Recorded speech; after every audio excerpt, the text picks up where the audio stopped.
Beste urtebetez, Euskal Herriko Unibertsitateako udako ikastaroen baitan, naturak badu zer esanik. Eta bera zuzenean mintzatuko ez bazaigu ere, bera, lurra, ondo ezagutzen eta hartu harremana duten lagunak, bere hausnarketak, ikuspuntuak ezagutaraziko dizkigute.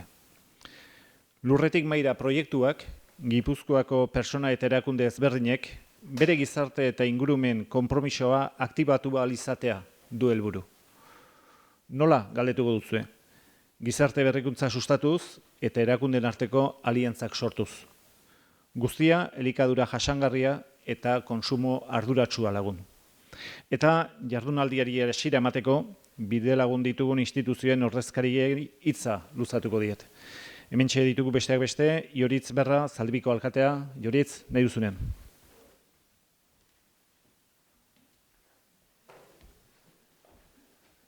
Kaixo eta egunon guztioi, ongi etorri Zaldibira, mila esker landaolari ekitaldia antolatzeagatik eta gainontzeko erakunde laguntzaile guztiei eta parte hartzaile guztiei ere eskerrik asko.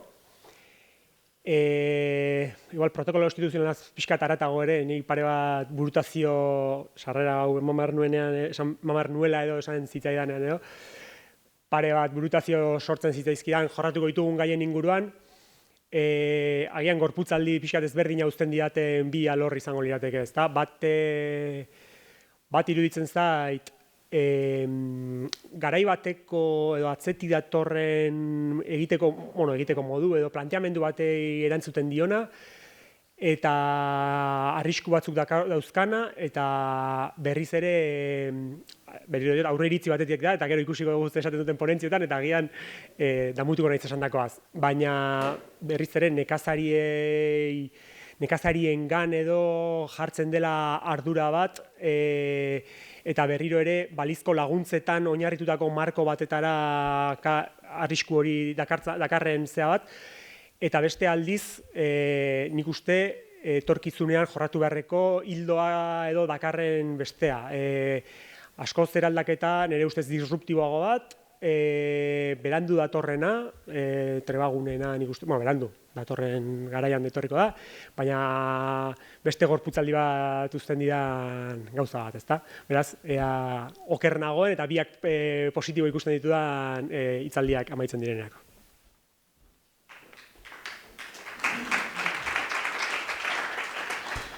Mila esker, Ioritz, eta hemen gurekin ere badugu Ana Izagirre, Gipuzkoako Landa Elkarteen, Garapen Elkarteen Federazioko presidentea. Ana, nahi duzunean?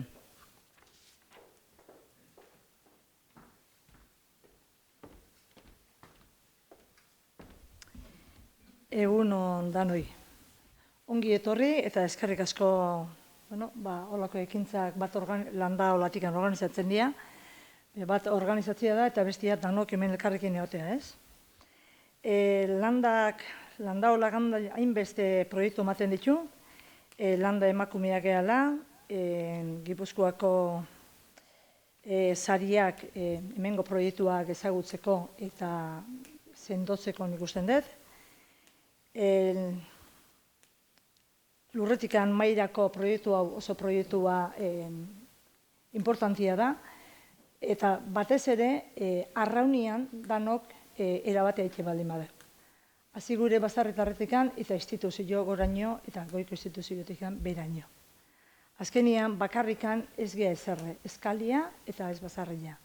Danak alkarrikin junda motor handi bat eta potentzi bat. Eskerrik asko eta segi horrela xen danak alkarrikin dania.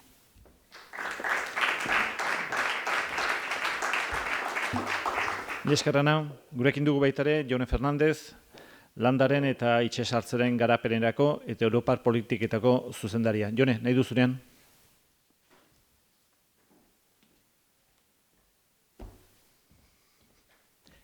Egunon guztioi eta ongi etorriak uda ikastaro honetara. Baita ere eskerrak landaolari Jaurlaritza gonbidatzagatikan, gaur hemen zuekin egoteko aukera hau emateagatikan eta eskaintzagatikan. Mundu globalizatu honetan, erronka desberdinak ditugu, ezta? Etorkizunari begira, jasangarritasuna, klima aldaketa, elikadura xauketa, gainpopulazioa, lehengaiekiko benpekotasuna, eta bar.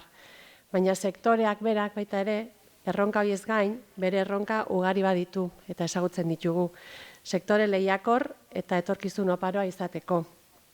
Sektore jasangarrioa bat bihurtu, lur beharra, formakuntza, digitalizazioa, berrikuntza baita ere barneratu, transizio ekologikoa, elikadura jasangarria, zuen proiektuak baita ere lantzen duena, osasuntzua, ekoiztu, tokiko elikaduraren kontsumoa indartu, eta saltzen ditugun produktuen prezioak igokiak izatea, gai guzti hauetaz lantzen ari gara elkarrekin.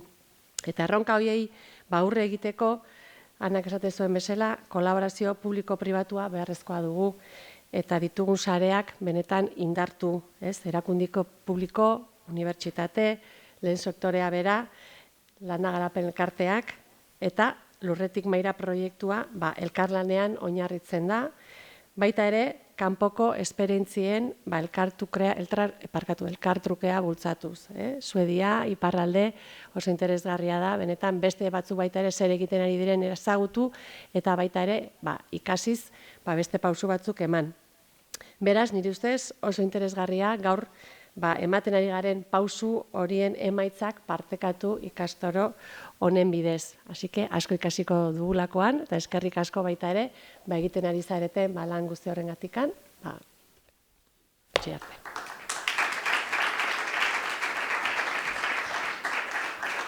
Mila esker, Jone. Hemen txedugu baita ere gurekin, Xabier Arrutin, Gipuzkoako Foru Aldundiko Lurralde Oreka Berdeko diputatua. Xabier, nahi duzunean? Egun hon eta eskerrik asko etortzeagatik eskerrik asko Landaolai urtero fin olako hausnarketa gune bat antolatzen dezuelako, aurten elikadura jasangarriaren eta lurreti maira proiektuan ingurun, eta hemen dago, Sebas, hemen dago, nik nahiko nukena da, hemen gaur aurkeztuko dian proiektok, o proiektu batzu behintzat, Foru Aldundiaren dirulaguntza deialdi baten oinarritzen dira, edo ari esker nolabait esateko burutu dira, ez? Etorkizuna eraiki zen markon eta arduradun nagusia hemen dago Sebas Zurutuza, baina esan dit neuk soltatzeko pixka bat azalpen hori, eta ni bai kontestualizatu nahiko nukela, bai dirulaguntza hauek eta bai proiektu hauek zerbaiten zentzuz egiten ari diran zerbait dela, ez? Etorkizuna eraikiz programa Foru Aldundik martxan jarritako elkarlan publiko-pribatuko programa bada. Eta, azken baten nahi duna da eragile pribatukin eta administrazioak etorkizuneko erronkei aurre egingo diren ekimenak eta proiektu pixka bat lantzia, ezta? Ondo inez, ezta, Sebas? Orduan, gero etorriko dan horri bizkat aurri hartzen saiatu proiektok eta ekimenak definituz, ez? Eta hor lanildo desberdinak dauzka etorkizuna eraikiz programak, baina lanildoetako bada gizarteko eragileekin eta interaktuatu eta erronkoi definitzeko metodologia berri batzukin eta esperimentatzia. Eta metodologia hori hartzen dago misioen metodologia. Ez, nahiko modan edo dagona edo Mariana Mazzucato ekonomilarik eta pixka bultzatutako metodologia bada. Esaten duna, garrantzitsua dela herri batek, nazio batek, lurralde batek, misiok definitzia, ambiziozko iritsi nahi dugun leku bat definitzia, eta gero gizarteko eragilek ados jartzia, danak alineatuta jartzia, misio hori kumplitu dedin, ezta? Eta adibidean unbai jartzen du Kennedyk estatu batutan ilargira iristeko misioa definitu zunen nola lortuzun bere herriko edo nazioko aliantzak sortu eta lehendabiziko izatia helburu lortzen, ez? Hoi da, orduan, Foru Aldundik etorkizuna eraikiz programan bidez nahi izan zuen metodologia horrekin Gipuzkoan esperimentatu. Eta bi gai aukeratu zituen bat, lurralde mugikortasuna, eta bestia, zorionez, aukeratu zuna izan zen elikadura jasangarria. Eta azkeneko ez dakiz zenbat denbora, baina urte eta erdi edo 2 urte badamazkigu, zuekin hemen zaudeten desentekin, metodologi hori aplikatuz elikadura jasangarriaren ingurun misio bat definitzen. Ez dakit merezi dunen, ez dakit idatzita dagoela uste dut, gero komentatuko duzu, baina badago 2040 urtera begira, Gipuzkoan misio bat definitzuta. Eta guk esaten genien, zenbatzutan, baduke joera asko teorizatzeko eta esaten genien gu, lokatzatan ibiltzen eta hau aterrizatu egin behar da, ezta? Eta urratxe bat eman du baita ere etorkizuna eraikizek, esan du, ja ez gea geldituko misioa definitzen bakarrik. Misio horren alde lana egiteko eta aliantzak sortzeko, diru laguntza deialdi bat osatuko dugu edo deialdi bat ateako dugu. Hori izan da, proiektuak aurkeztu dian diru laguntza deialdi hau ez. Hori gauzatzeko urrats bat gehiago eman. Eta legaldi berri hontara begira, bizkat arrotasunez edo pozez esaten dugu, lurralde oreka berdea departamentua ere sortu dela, neurri baten, bai elikadura jasangarriaren inguruan eta bai klima aldaketaren inguruan eta, irutze zaigulako beste salto bat eman behar daukagula administrazio bezala baita ere ez. Eta guzti hori esan da, eta elikadura jasangarriaren ingurun eta klima aldaketaren ingurun eta urrats gehiago eman beharra daudela garbi eukita, baita ere oso garbi daukaguna da, hori lortzeko tresna ezinbesteko eta oso garrantzitsua badaukagula, baina asko indartu behar daukaguna, eta dela baserritarra. Oso garbi daukagu hori, baserritarra izan behar du, berez badauka helburu bat, baina baita ere tresna da, gizartera begira, hori Ihoritzek esan du, ezta, elikaduraren eta inguru aldaketa klimatikoaren ardura ezin da baserritarraren gain bakarri jarri, hori gizarte osoaren ardura da, ez? Eta nolabait ere, bai etorkizuna erekiz programak eta guzti honek, bizkat nahi duena hori da, ez? Ardura hori gizarte osora zabaltzia. Ni nire aldetikan hoxen eukanen bizkaten hausnarketan sakonduz esateko. Venga, eskerrik asko.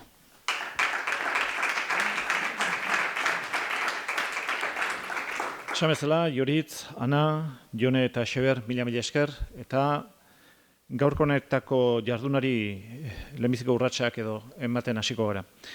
Bi hitzaldik eta mainguru batek osatuko dute gaurko lurretik maira elikadura estrategia jasangarria eta osasuntsua jardunaldia. Hau da, lurretik maira proiektua ezagutzera ematea. Eta baita, belaunaldia aldaketa eta ekoizpen eredu berrien sorrera, eta formazio egoki bat bermatzearen nondik norakoak ere aztertuko dira gaurko honetan. Horretaz gain, trebatzegunearen definizioa eta garapena ere aztergai izango dira gaurko honetan. Bi ponentzen aurretik, Mane Xaranburuk, Landaolako Gipuzkoako Landa Garapeneko Elkarteko Federazioaren teknikariak, kontekstualizatu egingo du da, kokatu egingo ditu gaurko jardunaldiaren inguruan. Manes, nahi duzunean, zurea da hitza. Egun on guztioi berriro ere, eta Goierriko Landa Garapeneko arduradun bezala ere, ongi etorri Goierrira, hori ere esan barra dago. Testu inguru hau, ez dut gehiagi luzatu nahi, Xabierrek asko aurreatu dut, eta bere hitzak probestuko ditut, azken finean oso eskertzekoa da misioetan oinarrituko estrategia hau nolabait irutzen zaitelako, irutzen zaigulako talde bezala etorkizunari begira aurrera egiteko modua dela. Landaolatik, 2016-tik bai indegula alako alegin bat eskualdetan dauzkagun hainbat proiektu bateragarri egin eta eskala zigotzeko, aldala lurralde mailan lan egiteko.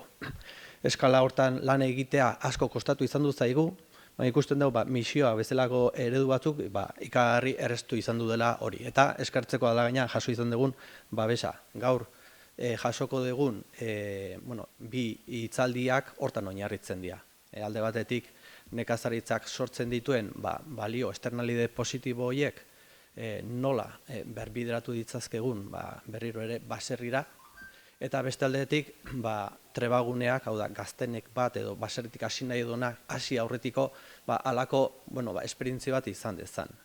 Arra hori daukenak beldurra gainditu eta hasi da egin. Guzti hau dator Lurretik Maira proiektutik. Lurretik Maira proiektua esaten dugun bezala 2016an dauzkagun eskuarten dauzkagun proiektuak bateratzetik sortzen da, eta elikadura prozeso guztian, nola baita esateko ekoizten danetik, konsumitzen dan kate begi guztietan egiten duna da, puntu garrantzitsuetan, bintzat, giltzarrizko zaizkigun elementu batzuetan azpimarratu eta bereziki tratatzea. Esan hori da, Europar helburu jasangarriei begira, denbora guztien gaude, elikadura jasangarria, kontsumo arduratsuak, baina hemen bai nahi izan duguna da, atzetik,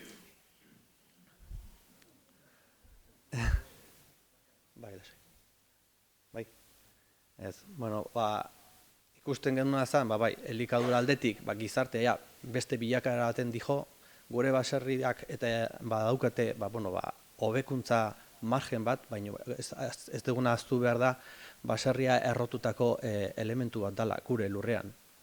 Eta evoluzio bat egiteak gizartek aldu, teknologia, digitalizazioa, baina gure lurra dago, gure baserria dago lurrari lotuta, giroari lotuta eta biologiari lotuta.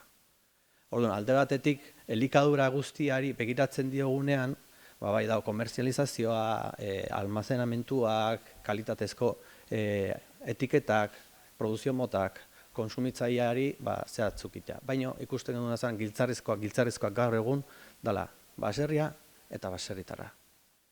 Orduan, baserritarra behar ditugu, produktu gehiago behar ditugu, baina hauek modu duin batean errentagarri izan behar dira. Bi gai hauek hortara enfokatzen dute. Trebagunena, azkenean da, nola egin dezakegun, nekazal lur gehiago eta baserritar gehiago animatzea, eta gero da, denan artean, izan administrazioa, izan kontsumitzaileak, izan enpresa muntua, beste sektore ekonomikoak, nola berbideratu o nola jarri gaitezken arraunean, Anamarik esan duen bezala, zentzu berean, ikusteko hau dena nola berpiztu. Eta, nik uste hor utziko nuke. Gaurko hitzaldia espero dut atsegina izatea, bai esan behar da, oso berriak diela hauek, dinamika hauek, hastapenetan gaudela, irekita gaudela, eta, kritika eraikigarriak, noski, egongo dila, baina denan artean aportatzeko gonbitea luzatzen dizuegula, eta, zerbait atatzen dugun amendik datozten urtetara, bai?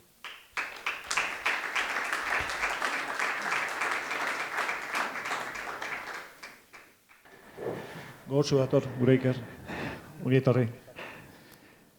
Arraun similak erabili ditugu, nahiz eta lehorrean egon, itxaso urruti xamar eduki dugu, baina nik uste arraunean egiteko denak trebatzen garala, ezta? Tostetan arrauna egiteko prest. Honen bestez lehen ponentziari Ongietorri emango diegu, eta baita ere bertan parte hartuko duten bizlariak. Momentuz Iker dugu hemen, Iker Karrera Tolomendi Landa Garapeneko elkarteko gerentea da, eta Landolako gerentea ere bai, eta Jon Andoni Urdangarin, Gipuzkoako Foru Aldundiko Lurralde Oreka Berdeko Departamentua eta Landa Garapenerako eta Lurralde Orekarako zerbitzu burua da. Bera, ondoren etorriko da, eta ponentziaren izenburua trebatu lur funtsean sareratzea. Ikerrek itzengo du lehenbizi eta gero Jon Andoni arituko da, eta gure artean inork ez gaitu lehen zuten, tarteka-marteka horritxo batzuk pasako izkizut, 10, 5, denbora jakiteko, eta hola, gure arteko konplizidade hori jakiteko denboraren arabera, ezta? Ze batzutan, hortxe hasten gera eta ez dugu amaierari, beraz, ongi etorri eta nahi duzure, motxez. Bueno, egunon berriz, eskerrik asko. Bai, nik arraunetik enezer gutxi dakit, eta, hemen inguru hontan erosoko. Azteko eta behin eskerrik asko, hemen Landaulako kideoi eta gainentzeko guztioi, hemen eoteko eta proiektua aurkezteko aukera dauketelako. Batez lantalde baten aurrea ateratzen egian proiektua da, eta beste kideoi, hemen ikusten ditut, Arantzazu, Jesus Mari, Eli, Mikel, Mari Carmen, gehien denbora gehien guk pasatu dugu, eta gainentzeko korri izan zeate ez, gaur nahi tokatzen zaite hemen aurkezpen hau egitea, baina, denen izenean. Trebatu eredua lurralderatzeko proiektua buruz egingo dut. Hau bueno, honek astapen batzuk izan ditu, agian puntu nagusinetako bat, momentu nagusinetako bat izan zen ibilbide honetan 2022 iparraldera ingenun bidai bat, landaulak antolatuta trebatu gunen ingurun, iparraldeko trebatu gunen ingurun eta ezagutza bagenun eta guzti honen ingurun bueltaka genbiltzen. Eta, landaulatik antolatuta iparraldera jonginen, gertuagotiken ezagutzeko eta berain esperientziatiken ikasteko. Reta, Red de Espacios Agrario, estatu mailan daun sare bat, beraiekin baitare eta sare hortan zenbait ekimenetan eta parte hartzen baitare egon izan dugea.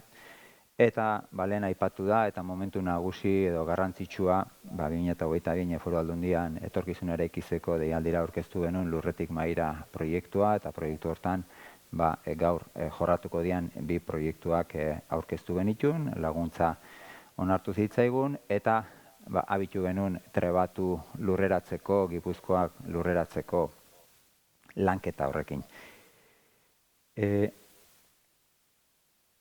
Uste saltain detela, justu saltatu dut, lehen Xabierak aipatzen zuen misioa, Gipuzkoako Foru Aldundia, etorkizuna eraikiz misioak, Gipuzkoak daukan misio hori, 2040an Gipuzkoak elikadura sistema jasangarria, osasungarria, eskuragarria eta lehiakorra izango du, tokiko produkzioaren gaitasuna maksimizatuko duena eta kontsumo arduratsua sustatuko duena lurraldeko kultura eta identitatea proiektatuz. Eta misio hontan, misio erronka handia da, ni baserritik nator, eta tomateak nahi balen maitezu baratzak, tomatea ematen nahi balen mazu gutxinez, tomatea zia ere inberdezu, tomate landarea sartu inberdezu, gutxinez. Baina gero tomateari bida bakarri balen mazaude lurra lantzea zahaztuta, ongarritzea zahaztuta, ureztatzea zahaztuta, tomateari behida, ez du maten, edo gutxi. Horrekin zesan nahi dut, askotan egoten gehala helburuak jartzen ditu eta horri behida benetan egin beharrekoaz ahaztuta eta oinarrietaz ahaztuta eta garrantzitsuenez ahaztuta. Eta proiektu honek neurri baten elikadura jasangarriaren helburu horri oinarrietatik erantzun nahi izan dio eta oinarrien bidez misio hori lortzeko helburuari erantzun nahi izan dio. Eta oinarriak zein dira belaunaldi aldaketaren beharrari erantzun beharra daukagu. Eta belaunaldi aldaketari erantzuteko, behar horri erantzuteko, realidade bada, lehenengo sektoreak eta gaur egunen famili mailan, ustialekuetan, famili mailan ordezkapen bat, jarraipen bat lortzea ez da bermatzen, eta beste bide batzuk, beste modu batzuk, beste alternatiba batzuk landu beharren gaude, familiak bere baitan ez duelako bermatzen belaunaldi aldaketa. Ekoizle berrien formakuntza praktiko egoki baten beharra, ikusten delako gaur dauden formakuntza bideak garrantzitsuak dira, beharrezkoak dira, baina hutsune batzuk detektatzen zian, batez gaztenek eta aurreko formazioa eta gazteneken arten bagian zenbait kasutan formakuntza praktiko egokiago baten beharra bazeola, espazio egokien beharra, lurrak oinarrikoa dena eta formazio praktiko hortarako espazioak antolatzearen beharra, elkarlana eta koordinazioa. Ez dakit zer daukagun gure ADN-ean, baina askotan elkarlana itea kosta iten zaigu eta hori gabe zaila zaigu gauzak aurrera ateratzea. Jasangarritasunerako transizio bidean eredu egokiak sustatzea eta azken finean elikadura jasangarria eta konsumoa arduratsua sustatzea. Oinarritik erantzun nahi izan dio trebatu eredua lurraldean garatzeko proiektuak, batez belaunaldi aldaketaren beharrari erantzuteko. Eta hortik heldu genion proiektuari. Iparraldeko trebatu programa ezagutzetik hasi, eragileen arteko kohesioa eta eragileen arteko sare bat sortu eta garatzetik, eta baitare noski trebatuke funtzionatzea nahi baldin badeu, ezinbesten lur funtsaren saretze bat beharrezkoa du berakin, ez? Lanari ekin genion, eta hau da momentu honetan gauden egoera. Eltzea egosten dago, ez da platera oraindik prestatuta. Oraindik falta zaio, eta gaur aurkeztuko duten trebaturen nolabait eskema eta antolaketa guztia, oraindik sukaldatzen dago, oraindiken gauz batzuk lotzea falta dira, urrungo egunak, asteak, garrantzitsuak izango dira, falta dielako gauz batzuk oraindiken egostea, ez? Eta sukaldatze fase hortan gaude, eta hoi azpimarratu behar da. Asko da, orain arte sukaldatu dena, sukaldatze lana handia eskatu du, baina oraindik sutan dagone eltze bat da, eta espero dezagun erre baino lehenago maira ateratzeko modua izango deula. Hoi dena, ze hemen ikusten dezue eltzea, ez? Eta eltzearen osagaiak. Erdi-erdian ikusten dezue landaola, hainbat funtzioarekin, aurrikusten zaizkio trebatu guneak eta trebatze guneak esaten duen garaien, aigea esaten nekazaritza aktibitatean instalatu aurretik pertsona batek daukan ideia bat, proiektu bat, praktikan trebatzeko guneak egokitzeaz, aigea hitz egiten, espazio batzuk beste sektoretan eta ematen dien bezala nekazaritza sektorean espazio batzuk antolatzeaz, egokitzeaz, nekazaritzan gero instalatu nahi duen horrek aldez aurretik bera pertsona bezala eta bere ideiak nolabait praktikan jarriko dituen espazioak dira. Nolabait ikusten delako kasu batzutan, ez? Gero gaztenekera jun eta saltoa handia da eta batzuk aramuzko egoerakin aurkitzen dira, ez? Eta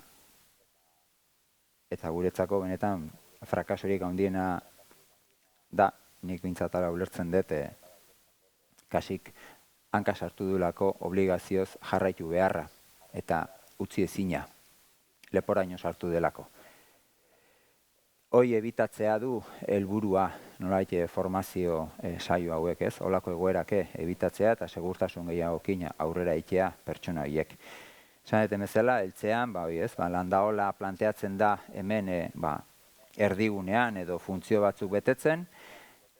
Gero aipatuko dute, ez, iparraldeko kasuan elkarte bat sortu zuten, hemen zera baten ez du planteatzen elkarte berririk, antolaketa berririk sortzea hasiera baten behintzat trebatze guneak kudeatzeko, lehendik dauden eragileak baliatuz, erakundeak baliatuz, eta zentzu hortan landaola Gipuzkoako Landare-Garapen Elkarteen Federazioak izango luke funtzioi, eta hor ikusten dezu ez, trebalarien kontratazioa, lurraren eskuratzeak, ustialekuen inskripzioa. Ustialekuen inskripzioa esaten den garaien, azkenen trebatze gune horietan, patatak ekoiztuko dira, gazte ekoiztuko da, porruak, odena delakoa, eta horiek merkaturatu inberdia. Eta merkaturatzeko ustialeku arrunt baten baldintzak bete beharko lituzke. Orduan horrek eskatzen ditu, hainbat betekizun baitare. Jarraipen orokorra egitea, komunikazioak, berrien kaptazioak, gunen ardurak, inbertsioak eta bar. Landaolaren azpian edo lotuta, Landare-Garapen Elkarteok gaude eta beraien kide dien neurrian eta beraien parte dien neurrian baitare, hor dauzkagu beste osagai batzuk, beste eragile batzuk, ez? Gestio zentroak. Gestio zentroak elementu edo funtzio garrantzitsu bat izango lukete, trebaturen eskema hontan, aholkularitza teknikoa, baserritar laguna edo figura, tutoretza eta lurra. Aholkularitza teknikoa, noski, kudeaketa zentru dien neurrin eta daukaten ezagutza eta esperientziarekin zein hobe ez, gazte horiei, behar duten aholkularitza beraien gai hortan eta azpisektore hortan behar duten aholkularitza hori emateko. Baserritar laguna figura, ikusten da beharrezkoa sektoren hasi nahi duen horrek, nolabait, kasu askotan sektoretik kanpo datorren pertsona bat izan litekelako, eta ingurunetik kanpo ere datorren pertsona bat izan litekelako, sektorera sartzeko erresten lagunduko lioken figura bat izango litzake baserritar laguna.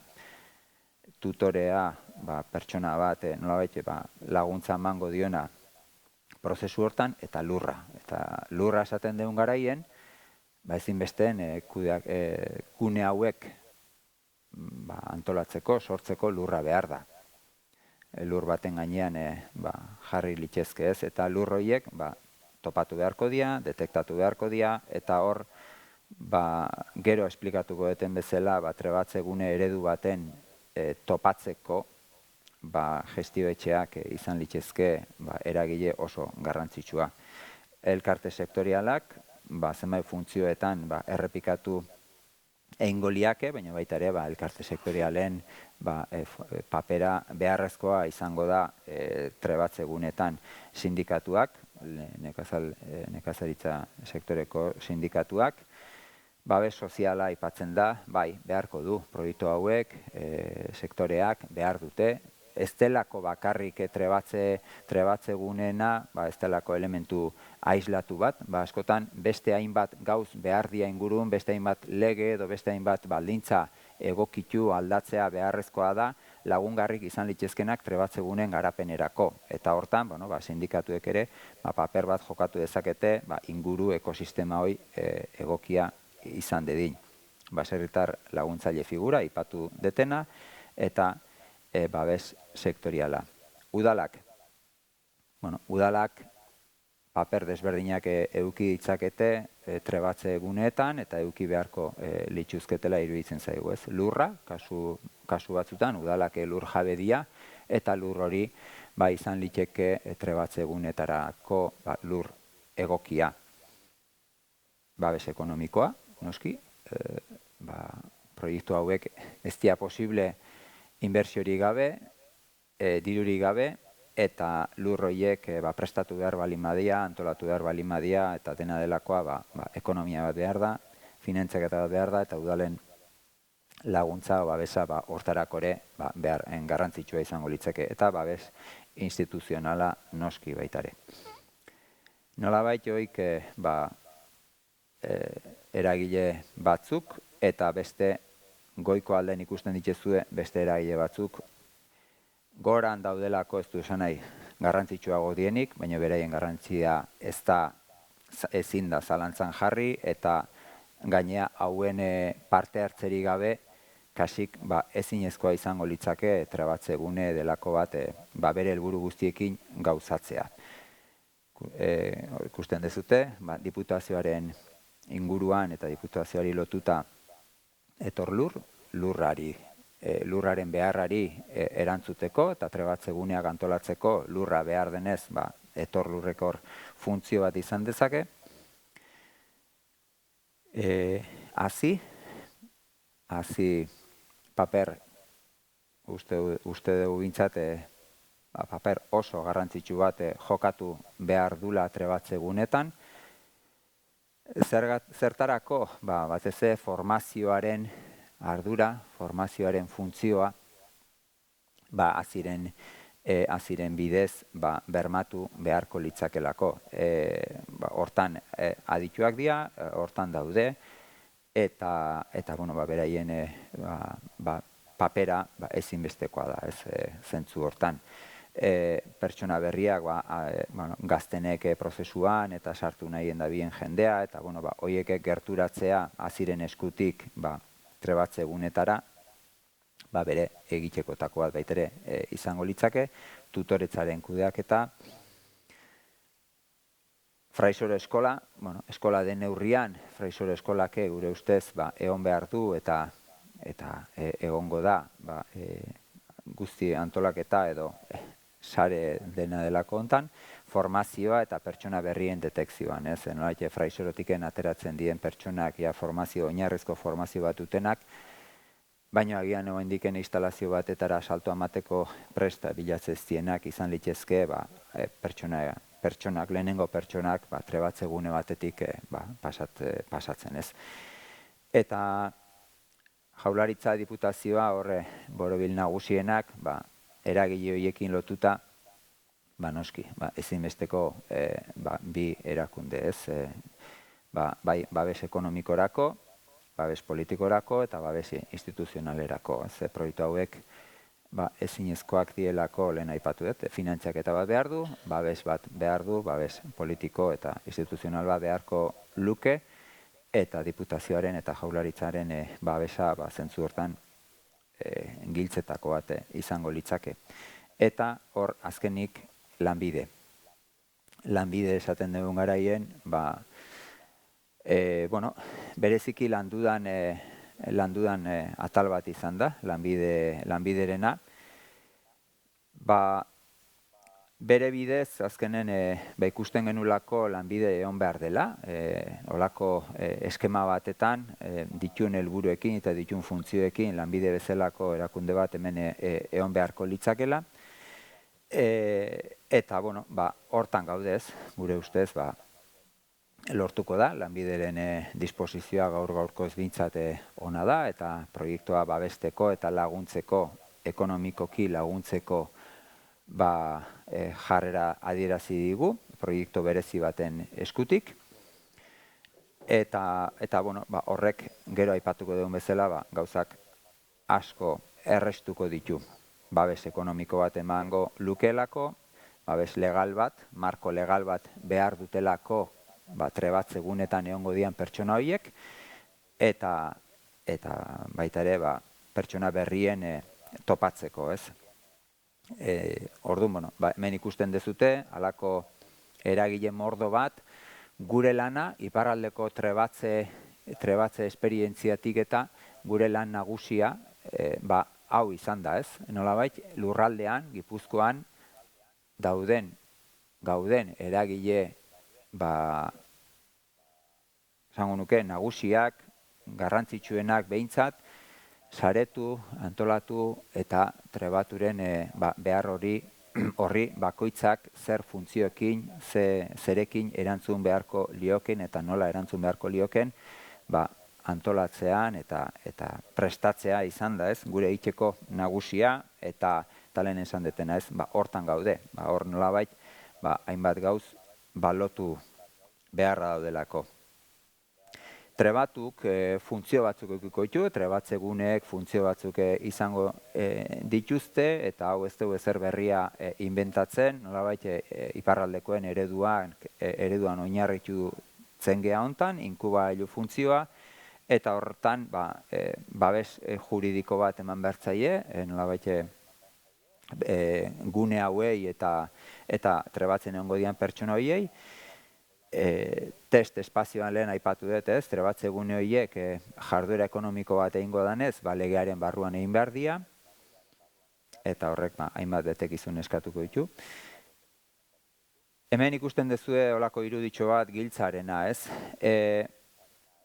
Pertsona hauek, trebatze gunean egongo iriaken pertsona hauek, lanbiderekin hitz egin da, eta lanbideek ikusten du, eta proiektuan parte gehanok ikusten du, hau izan litekela giltza nagusia, pixka bat gaia bultzatzen lagunduko duna, ez? Pertsona hauek, ekintzaileak txandagako prestakuntzarako kontratupean, edo erderaz errexago ateratzen zai, kontratu formazioen alternantzia delako baten bidez kontratatuak egongo liake, eta kontratu honek formazio helburua du, lan kontratua da, baina berezia da, formazio helburua ditu, 2 urtetarako aukera ematen digu, 2 urte pertsona horiek kontratatuta egoteko aukera ematen digu, urte bat, gehi beste bat, lehenengo urtean pertsona horiek 175 lanean egongo liake 155 formatzen jarraituko lukete, bigarren urtean 185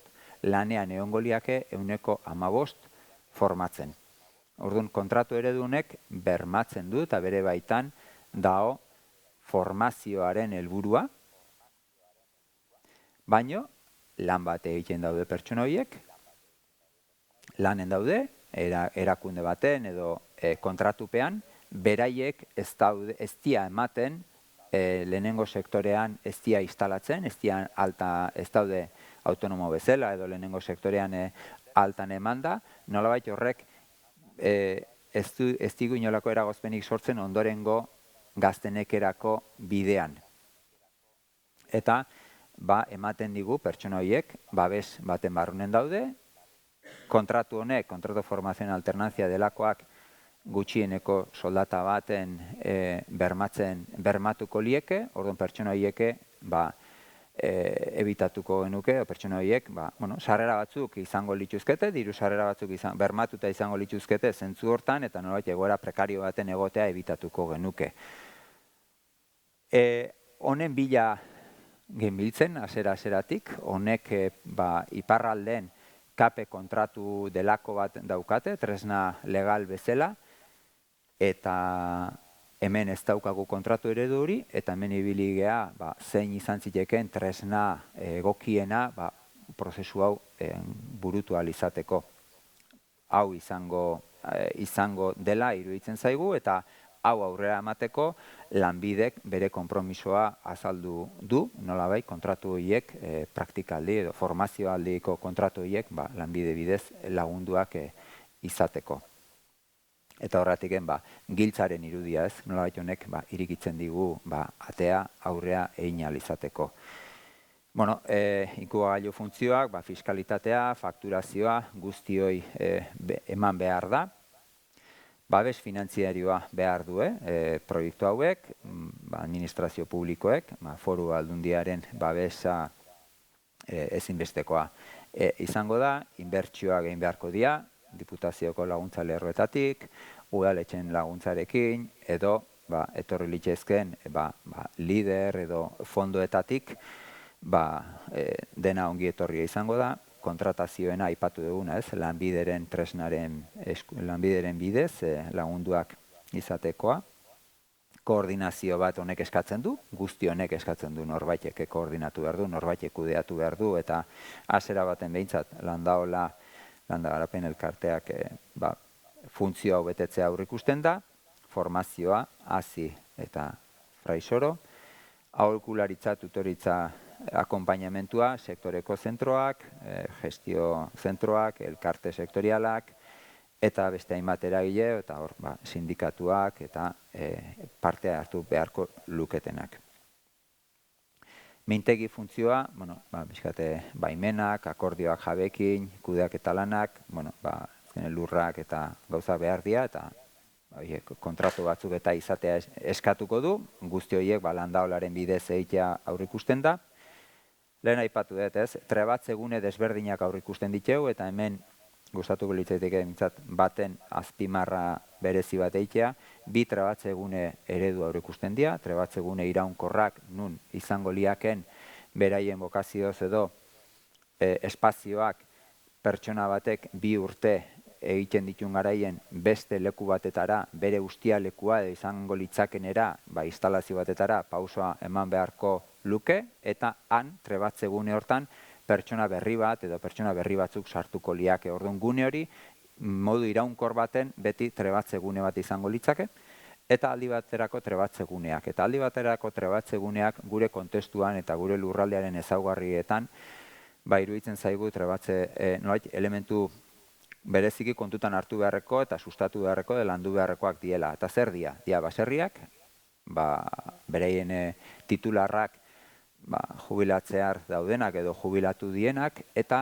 aldi batetarako trebatzegune bilakatzen dienak, nun pertsona bat baserri hortan egongo da urte bat 2 urte formatzen, bitarte hortan jabea eta pertsona horren arteko harremanak nolabait ingurune seguro eta babestu baten garatzea posible eginez, eta helburua izango luke etorkizun bat 2 urte pasatakon pertsona hori bertan instalazio batekin geratzea.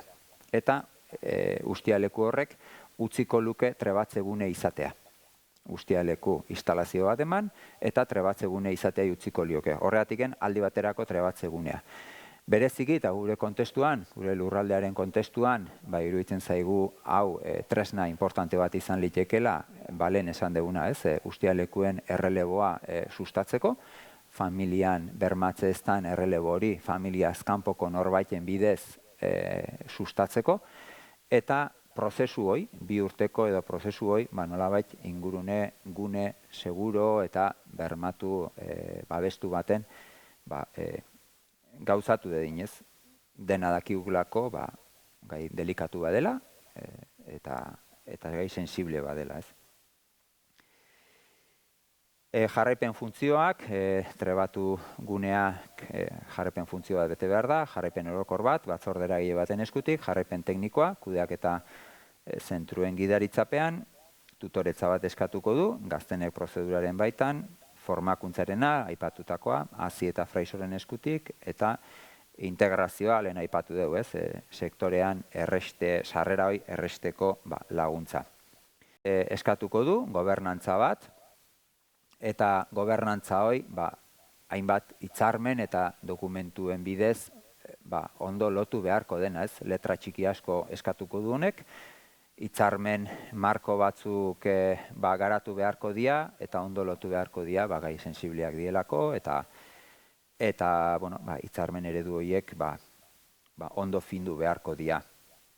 Guzti honek, koordinazioak, komunikazioaren gaiare bereziki landu beharko da, jorratu beharko da, gizarteari informatu beharko zaio, gizarteari helarazi beharko zaio, trebaturen emaitzak, baina baita ere, trebalari berriak topatzeko, saiakerak edo komunikazioak eta beharrezkoak izango dira, trebatzegune berriak lortu nahi balima diteu baitare, espazio berriak lortu nahi balima dira, lanketa bat egin beharko da, bai aldi baterakoak edo iraunkorrak, lanketa berezi bat egin beharko da, eta kudeak eta orokor bat eskatuko du honek.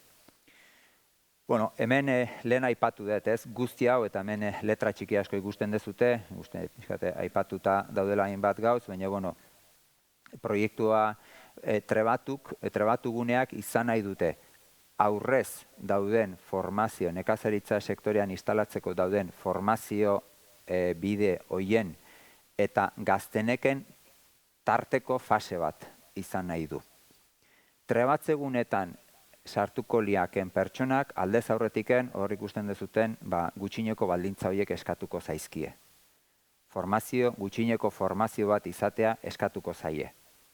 Azkenen aigea, esaten pertsona horrek aktibitate bat egin behar dula, ustialeku baten aktibitate bat egin behar dula, babesa eukiko du, laguntza eukiko du, bere ingurunea nolabait babestuta izango du, baina egunerokotasunen ustialeku baten lana egin beharko du. Eta hortarako aldez aurretikako gutxineko formazio bat izatea eskatuko zaio. Eta hor ikusten dituzuen, baldintza horiek aurre ikusten diteu beharrezkoak diela. Trebatzegunea, ikusten nahiko aipatu detena aurreko hitzetan, eta gaztenekekin lotuko litzakena, ez? Eta hau iruditzen zaigu, oinarrizko zerbait dela, ez? Trebatzeguneak ezin dira gune aislatuak izan. Nolabait, lotura bat eduki behar dute, formazio bide,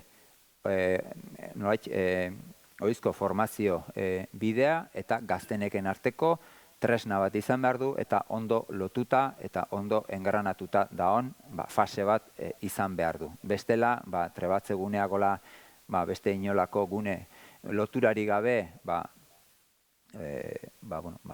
momentuan oain ateratzen nahi dien bezala, ontoak momentuan ateratzen da, baina horrek ez du besterik, ez? Orduan, ikusten dugu nolabait, lotura hau garrantzitsua dela. Eta, azkenik eta izteko, lehen hasieran eltze baten irudia jarri dut eta bukatzeko pixkat gehiago sakonduta egitura bat, oraindik eskeletoan daun egitura bat, baina nolabait zutabe nagusiak eta oinarri nagusiak, batez oinarri nagusiak ematen aigean egitura bat izango litzake trebaturena, hor ikusten dezute, bere oinarriak eta ezinbestekoak dienak, landaolari guzti hau kudeatzea tokatuko zaiona, bere gune desberdinetan. Eta honi, trebaturen ingurun, eta hemen ja ikusten ditutolako batzuk, abisotxo batzuk, eta gehiegi luzatu gabe gero ere, suposatzen dut, hainbat gauze airean geldituko ziela, eta hainbat zalantza edo izan ditzakezuela, ondoren izango dugu aukera galderak edo dena delakoak erantzuteko, eta jarraipena honek, lehen aipatu dut ez, trebatu guneak posible izateko lur funtsaren saretzea, lur funtsaren tresnari eguneratze bat edo astindu bat ematearen beharrare berekin dator, ez? Ezinbestekoa dulako trebatze guneak eta lehenengo sektorean instalatu nahi den jende berrientzako edo lehendik daudenen beharrei erantzuteko lurraren behar horri nolabait erantzun gaurkotu bat ematearen beharra daukagu, ez? Eta trebatu bere helburuak zailak izango lituzke lur funtsaren eguneratze bat gabe. Horregatik, ondorengo aurkezpena, Jon Mikelek emango diona, Jon Andonik emango diona, ja izenak hemen biak ondo, biak hemen ondo dauzket eta bi izenak trukatu diet. Eta, Jon Andonik jarraipena emango dio nire aurkezpenari eta ja osatuko dugu gurea. Eskerrik asko. Eskerrik asko.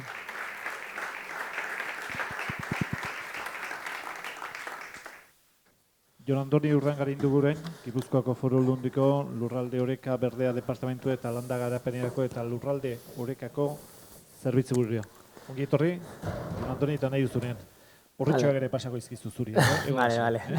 Nerea bizka laburragoa izango da, baina, bueno, esan bezala eskerrik asko, bertaratzearren, eta gaia ikerrek esan duen bezala, eltzian dazkaun proiektu edo egitasmoen berri izateko interesa agertzearren, da batez ere, ziur naizelako, gaur hemendik ateatzen dan guzti honen oi hartzun ere izango zehaztelako, eta proiektu hauek garatzeko ere bide lagun izan beharko zaituztegulako, ezta? Ikerrek esan duen bezala, azken finean, trebaturen garapena egiteko behar beharrezkoa da lurraren kudeaketa, lurra eukitzea horretan aritzeko, eta lurraren saretzeo edo lur funtsaren saretze horretan behar beharrezkoa edo, nahi bintzat burua etortzen zaitena da nekazaritzaren lur funtsa hori, ezta? Nekazaritzaren lur funtsa duela ja urte batzuk iraganean Gipuzkoako Foru Aldundia beste entitate batzuekin elkarlanean landutako edo garatako proiektu bada, beste entitate batzuk aipatzakoan badaude landa garapen elkarteak ere lankidetzen ditugulako, udalak ere parte hartzen dutelako zenbait kasutan, baina helburuak oso garbiak dira. Ez da, azkenean, helburu jakina edo helburu nagusia da alperrikan lurrak ez galtzea edo lurrak ez galtzea bere emankortasun hori. Ez da, nolabait esaten, nekazaritzako lur erabilgarri horiek babestea.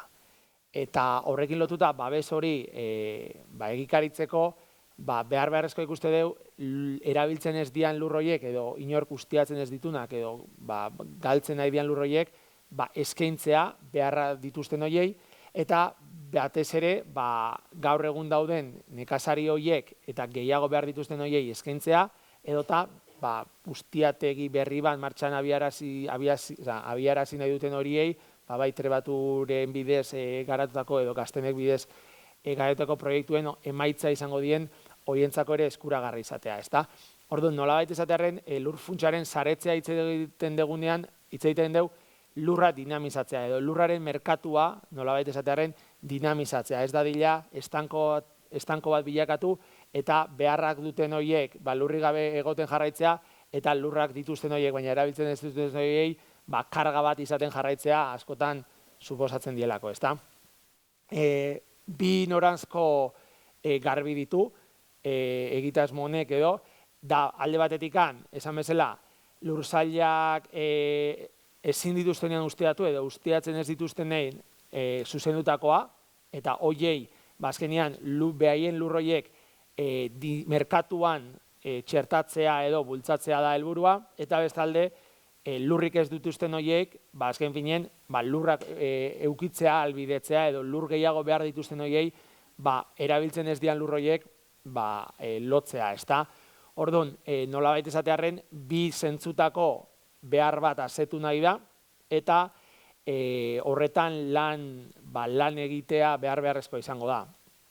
Egia da ez dela zerbait berria, iraganean, tresna egoki bat bai definitu zen, dekretu bat onartu zen 2013 urtean, lur funtsaren ingurukoa, Gipuzkoako lurralde historikoko nekazaritza lurraren funtsa arautzen zuena, eta bertan, egia da, dekretu honetan, hainbat arlo jasotzen diala, ezta? Helburuak oso garbi daude, helburuak lehen aipatu ditudanak dira, nolabait esateren bat egiten dute, eta datoz bat eginda trebaturekin eta garatu nahi den trebatu egitasmoarekin, ezta? Egia da, dekretu honen ondorioz, lanketa bat egin dela, egia da, foru aldundiak beste entitate batzuekin elkarlanean agroalde ezberdinak sortu dituela. Gaur egun badaudela agroalde ezberdinak kasu Leson edo Zubietan ere, orain dela gutxi edo hasi dianak martxan. Bertan, nekazariak ere, bai nekazari lehendik zeuden, nekazariak lurrak handitzeko aukera eman diena, edota gaztenek proiektuen bitartez martxan hartzeko aukera eman dienak ere bai, ezta? Eta hor ditugu Leson esate baterako, ekologikoan lan egiten dituzten nahiko enpresa nahiko morroizko bat sortu duten nekazari gazte edo nekazari gazte bezala abiatu zituzten pertsona batzuk, ezta? Orduan, egia da lanketa bat egin dela, dekretu honen garapen bat egin dela, baina ez da lortu benetan lehen aipatzen genuen lurraren dinamizazio hori egikaritzea. Orduan, egia da dekretua bere horretan jasotzen zituela hainbat tresna, izan ere Gipuzkoako Gipuzkoako Foru Aldundia bitartekaritza bulego bat bezalako tresna bat sortzen zuen Foru Aldundiaren barruan, nolabait esatearren berme bat sortzen zuna edo segurtasun bat sortzen zuna lurran lagapena egin nahi zuten hori. Ez da, hau da, hemen lehen aipatu duten lur elkartruke hori behar ez duenak, behar duenari uste horretan, bai sortu zen, tresna dekretu honek arautzen du, nola egingo dan, bien arteko lotura hori, nola gauzatuko dan elkartruke hori, eta hor Foru Aldundiak hartzen du presentzia bat, zeinak berme bat ematen dion, bai lurraren jabeari, lur horren kudeak eta ondo eramango dela, lur hori gero dagoen hasierako baldintzetan utzuliko zaiola, eta baita ere, ordainduko zaiola ekonomikoki alokairu bat eta guzti hori, orduan, Aldundia egiten da bermedun bezala jabeengan, eta baita ere, egiten da bermedun, ez dakit barkau, honei ez dakit zuek ez dezu ikusten. Eta gero bestalde, baita ere, behar duten horiei ere, berme bat sortzen dira, azkenean, Aldundia dagoelako, pixkat eurei lurrak usteko horren atzean. Orduan, esleipen erregimenak egia da bita manatzen diala, batzuk dira Aldundiaren lurrak edo erakunde publikoen lurrak dianak, eta horiei esleipen publikoen bidez egiten dira lur lagapen horiek. Dia pixkat lehen aipatu dituten agroaldeetan gaur egun arte garatu dian horiek.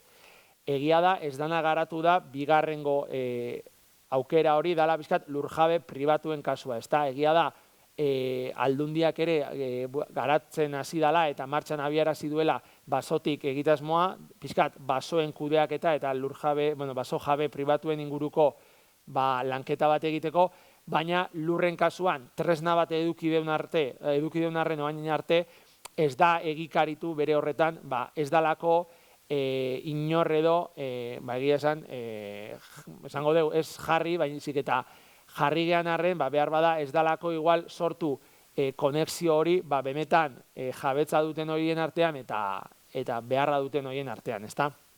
Eta lehen esan deten bezala, Aldundia berme eta segurtasun hori bermatuko luke eta ekonomikoki ere lurjabeei alokairu bat ordainaraziko lieke, baina pixkat lurraren balioaren eta lurretik ateraiken ustaren araberako. Hau da, ez da Aldundia ere tartean egote horrek bermatzen du baita ere ez espekulatzea prezioarekin, ez izatea zerbait gero desorbitantea eta egoera eta sektorearen arabera arautzea guzti hori, ezta?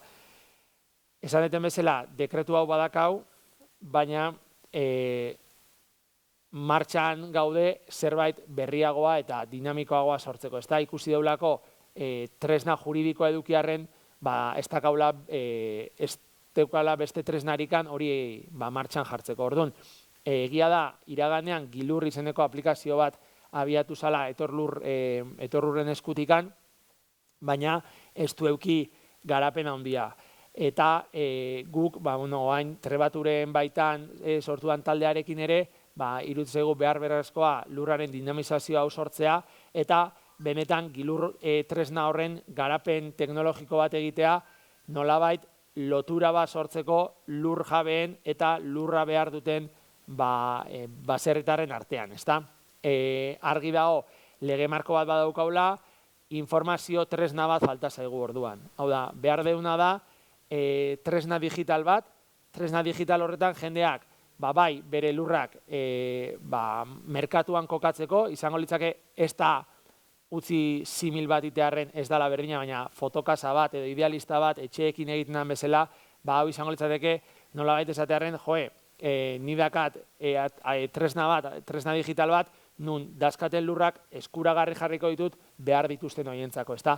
Eta hor, sartuko litzateke aldundia bere horretan, aplikazio horren bidez lotura bat sortzeko behar dituzten horiek, behar dituzten horiek ere aukera eukiko dutelako lurrak eskatzeko eta bilaketak egiteko behar dituzten inguruan. Azken finen, hemen gertatu zaigun realitatea da, aldundiak badazkala edo eta badaudela lur jabe batzuk prest daudenak lurrak alokatzeko edo saltzeko, baina behar bada ez daude bere ustiategitik gertu edo ez daude herrian bertan, eta orduan ez die eskaintzen behar hori asetzeko ainako aukera, ezta? Orduan, gilur tresna hori garatzeko lanean martxan hasi gea, nahi deuna egin da lanketa bat analizatu horrez, gilurren garapenaz gain, eta horrekin batera jendeak bere lurrak eskaintzeko aukera emateaz gain, nahi egin lanketa bat, eta horretan aldundiak duen nekazaritza guztiak lekuen erroldatikan abiatuta aztertu ze lur zail dauden erabiltzen ez dianak Gipuzkoan, aztertu Gipuzkoan dauden ustiatu gabeko lurrak, eta hoiek aztertu ostean, hoien jabetzak begiratu, hoien jabetzak zein dian aztertu, eta inkluso hoiekin harremanetan jarri, tresna honetara eta lur funtsaren saretze honetara gerturatu daitezela bultzatzeko. Nolabait esatearren, ja ez egon bakarrikan gu zain jendea etortzeko, baizik eta gu ere azterketa bat iten hasi, nun dauden lurroiek eta erabiltzen ez dian lurroiek bilatzeko, ezta?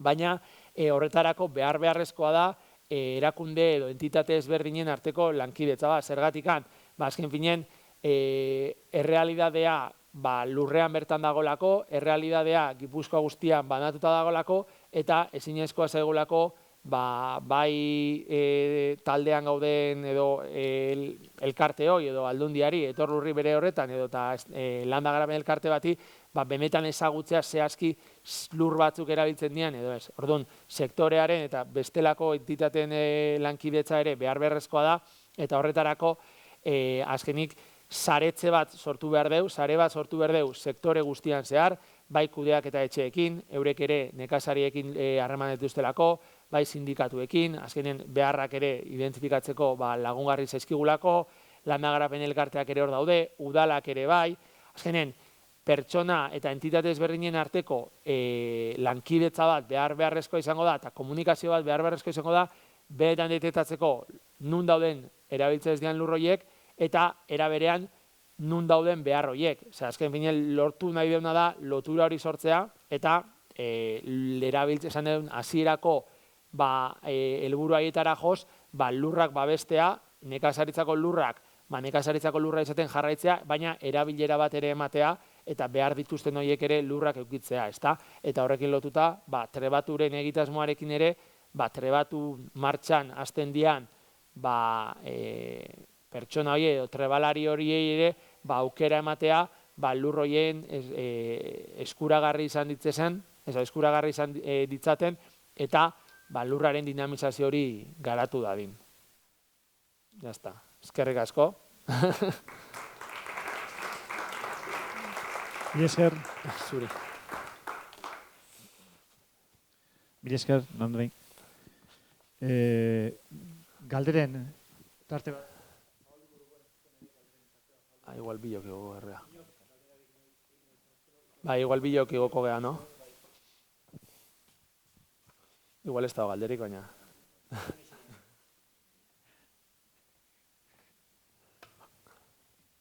Ikerrek eta jomandurik gai ezberdinak horatu dituzte, ikerrek diskusio handi bat aipatu du 2040ko elikadura sistema jasangarriaren inguruan, oinarriak ez direla ahaztu behar azpimarratu du, oinarriak entzun behar direla elikadura sistema jasangarriaren bitartean, belaunaldi aldaketa ere entzun behar dela, ikusle berrien formazioa, elkarlana, jasangarritasuna, iparraldean nola hasi zen duten ibilbidea aipatu du, besteak beste, heltzea egosten ari dela aipatu du, baina ez berilea ere esan du, azpimarratu du, eta formazioaren garrantzia esan du besteak beste, trebatze eta gazteekin lotuta.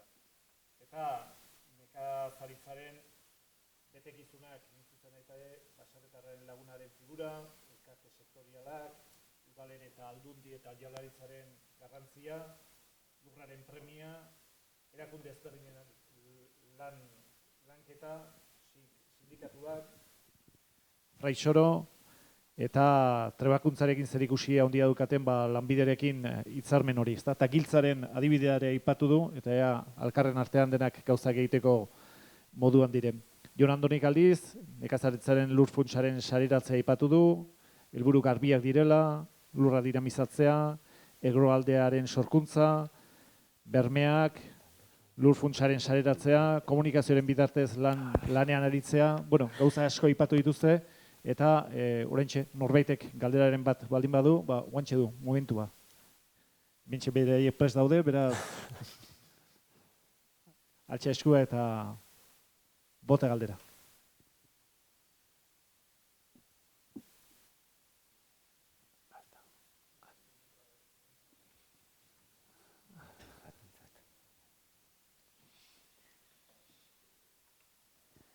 Egunon, hor trebatu ningurun zalantza sortu zat, ez dakit dana beti komentatu da, baserritarrak behar ditugula eta momentu guztien iruditu zat gaztenekai behi da daun ideia bat, eta ez dakit 42-tik 65 urte arte, nik uste jende multzo handi bat daikela, baita baserrira bueltatu daikena, o krisi ekonomikoa lana galdu dola eta beste buelta bat eman nahi diola bere bizitza, ez dakit, eta ez dakit, emateo momentu guztien poltsa hori ere baita aztu itzen deula. Eta ez dakit, trebatu hortan, enkaje bat pentsatu dan jende hogei buruz.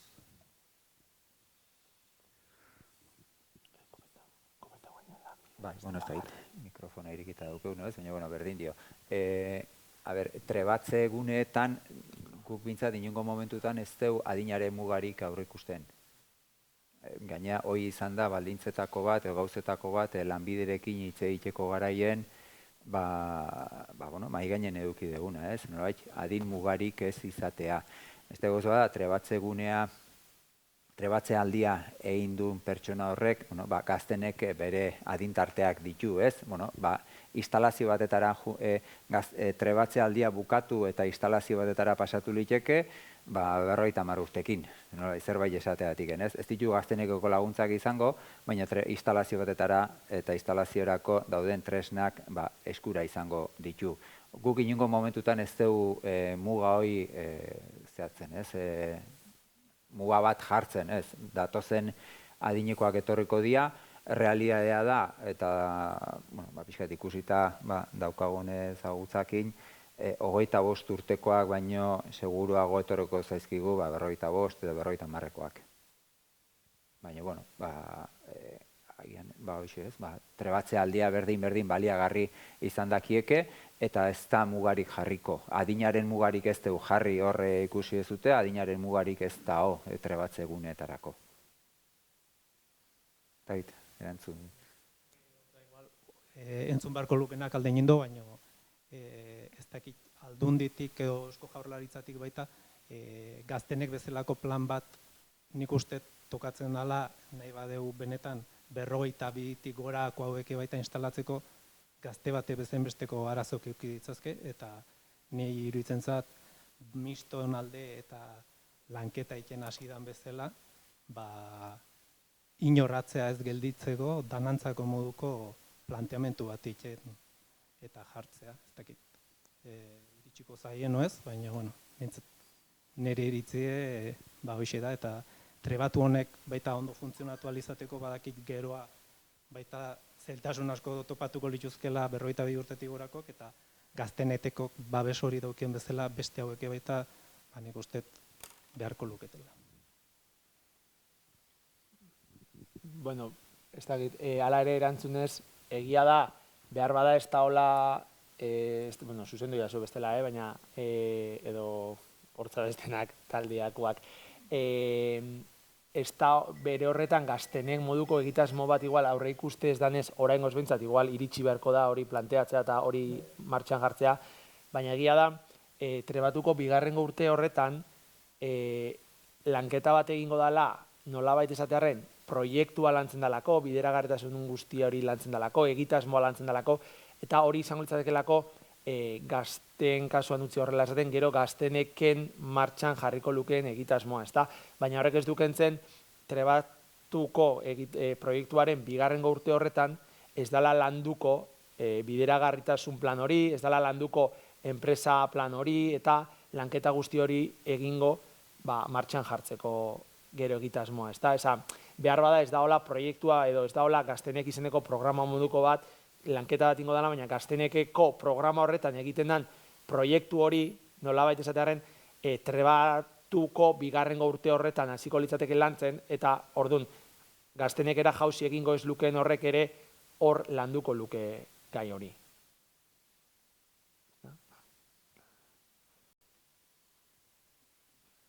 Oso ondo, beste galderarik ez baldin, bai, bada.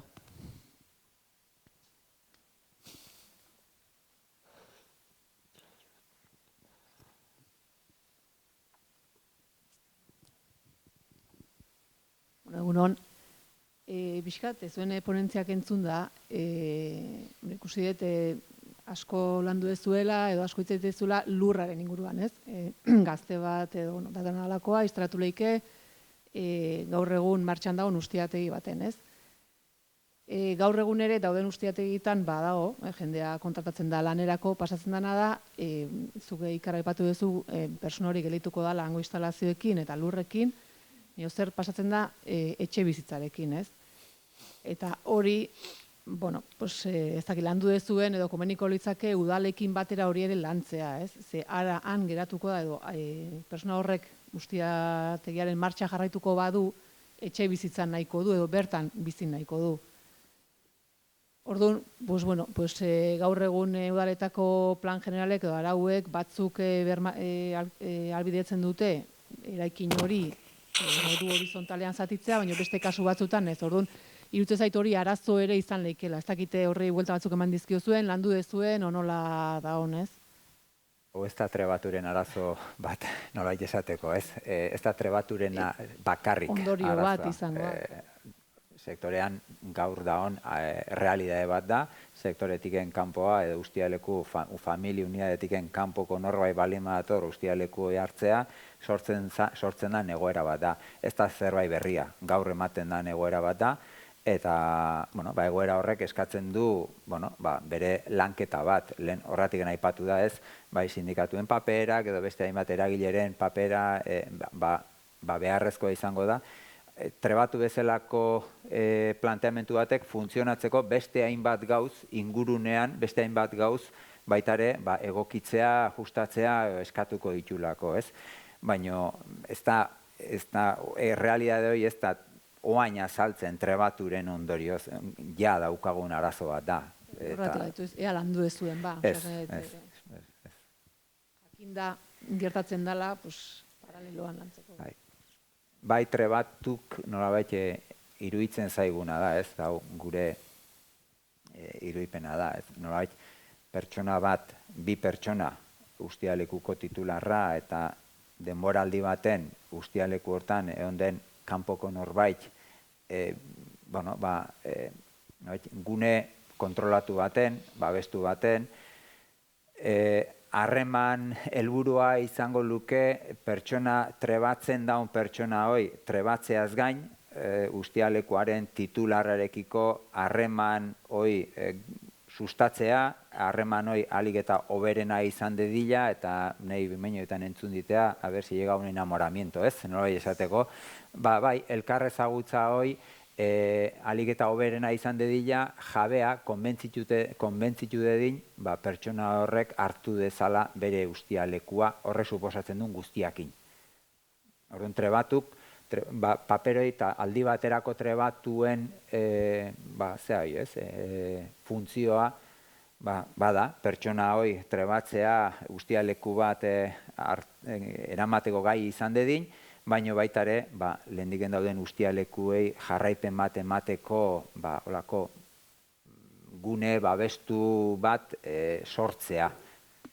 Behien bitarteko jende bat egongo delako, laguntza bat izango dituztelako, eta harreman hoi espazio seguro baten gauzatzen jun dedin, ez? Bukaeran, 2 urte pasatakon jabea konbentzitu hon dedin, transmisio bat egiteko, ez. Hoi badu, errestuko du, lagunduko du, agian bai, bere zailtasunak izango ditu. Igual horrekin lotuta, aipatu baita ere, iparraldean ere lanketa batzuk egiten ari diala, ez bakarrikan martxan jarri nahi duten gazte edo trebalari hoiekin, ez dutela esaten gazteak izan, baizik eta gazteak sartzen dianak edo eta trebalariak martxan hasten dianak, baina baita ere lanketa bat iten hasi dira, erretiratzera dijoazen baserritar edo nekazari hoiekin, ezta? Formazio ezberdina ematen, nola utzi euren ustiategia, nola egin, esango dugu, jubilazioko plana, eta guzti hori ere, nolabait, ona ere ekarri beharko da, eta lanketa bat ere egin beharko da, ez bakarrikan, abiarazi eta martxan jarri nahi duten horiekin, baizik eta ja, erretirora jotzen duten horiekin ere, inkluso psikologikoki ere, nolabait esatearren, badalako sektore bat igual bere horretan oso gainean edo denbora asko okupatzen duena, eta erretiro horrek behar bada sortu ditzazkelako ondorio batzuk, ez da, hor lanketa bat ere egiteko, eta horren inguruan ere hausnartu beharko deu, eta zerbait inberko da. Izagit gero iparraldetik etortzekoak dira, eta beraiek azaltza izango litzeko berena, ez? Baina, bitarte hortan beraiekin egon gehan, eta beretatik ikasten egon gehan hortan, haure ikusi dugu, ez? Eta benetan garrantzitsua izango litzeke hemen, ez gazteentzako formazioa bakarrik, beraieke zerbaiteagatik, iparraldean kasun, zerbaiteagatiken sortu dute jubilatzera dijoazenentzako formazio espezifikoak. Eta hori martxan jarri dute, eta hemen gure hausnarketa hori da, agian hemen gazteentzako bakarrik ez, jubilatu behar dutenentzako ere, agian ondo etorriko litzake egoerak eskatzen duna. Bai, egunon, enbako Xabier naiz, eta bi apuntetxo. Bat, partikular batek lurrak, lur funtsari uzteko legeak, nekazal politikaren legeak aurre ikusten ditu pizgarri fiskalak izango diela, eta hori, 2005 sortu zen legea ustet, balimanago soker, eta pizgarri fiskale horiek ez die abian jarri, bestetik lur transmisiorako edori impuestoaren salbuespen bat batzeon, bere garaien, eta gu behintzat saiatu geha berreskuratzen hori, baina hori ezinezkoa ikusten da, oraingoz. Eta gero hirugarrena, jubilatzear edo jubilatuta dagoen ustialeku hori eta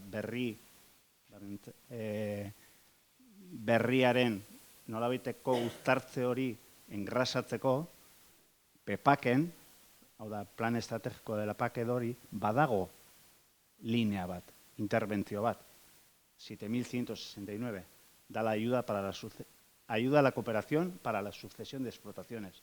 Hemen ez da jarri indarrean, eta gu behintzat jakina ez diu jaurlaritzari interesgarri izango litzakela, ze horrek pizgarri batzuk eta laguntza batzuk aurre ikusten ditu elkarlan hori transmisio hori engrasatzeko. Eta nik uste interesantea izango litzakela hori behintzat gure ganatzea.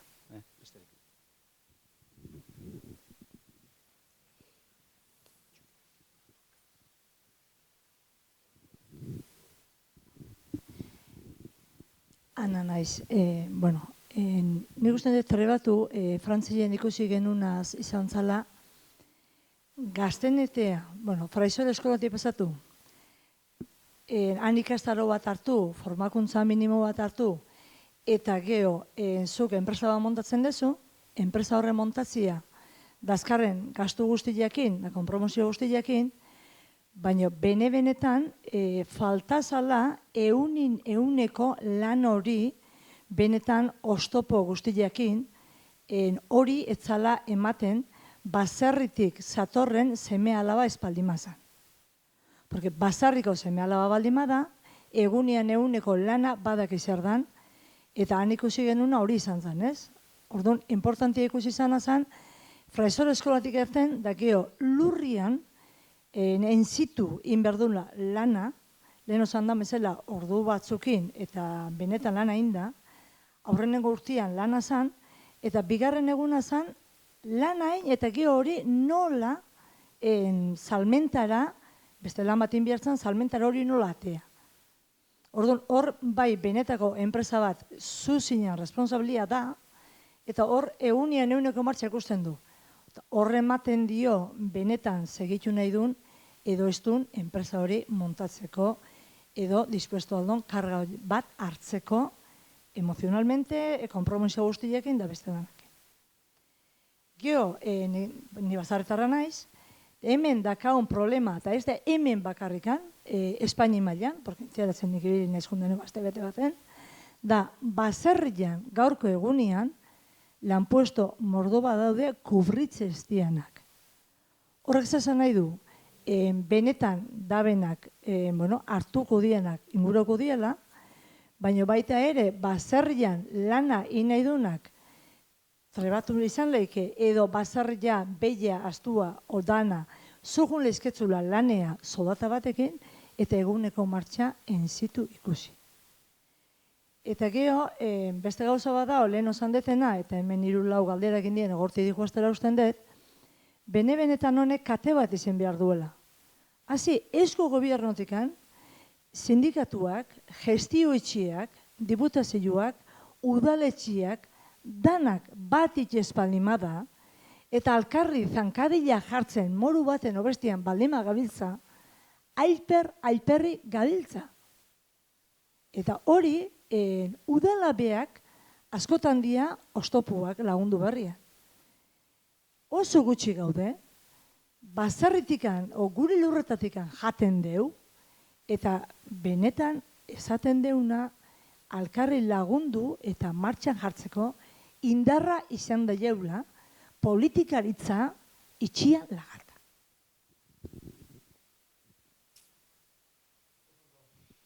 Gauza batengo dugu, hau guztia gero mai inguruan jorratuko dugu, eta urrengo beraz, bizlariei, mila esker, eskerrik asko.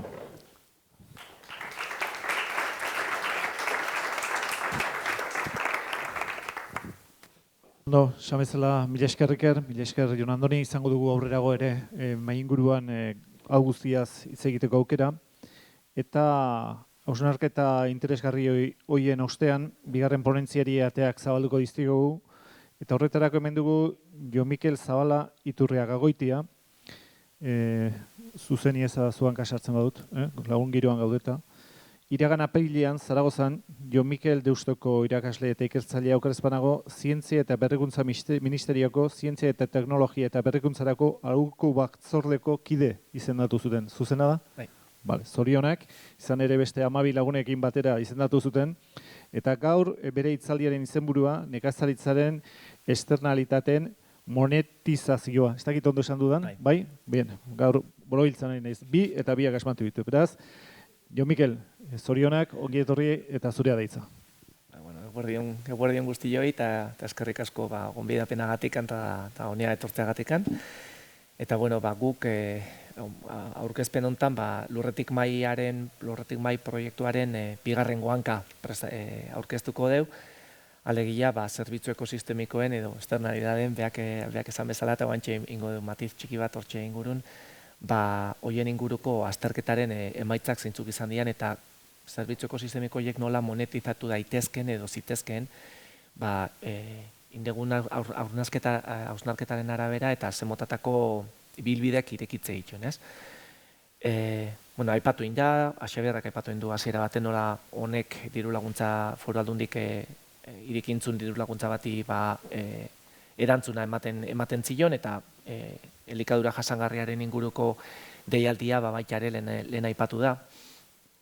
Nire gustatuko litzaidakena aipatzea da, erronka honen aurrean edo misio honen aurrean, lurretik maira proiektua gauzatzen nahi den proiektu horietako badala, ez da bakarra, beste, amentxe esierita zaudeten asko hortan zabiltzate lanean, eta egunerokoan hortan aitzeate, eragile ezberdinak baitare hortxe mugituta edo sartuta daude, eta bai,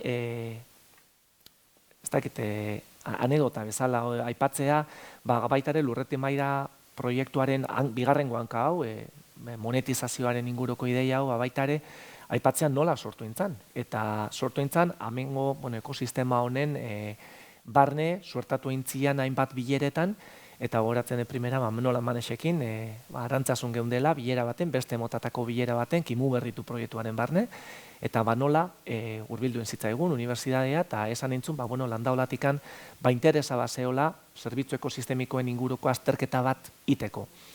Garai hartan ez genekin zerbitzu ekosistemikoa zezian, externalidade zezian, ze ezberdintasun zeuden behaien arten, eta Gipuzkoako kasurako hori nola aztertu zitekeen ez geneukan ideiaik.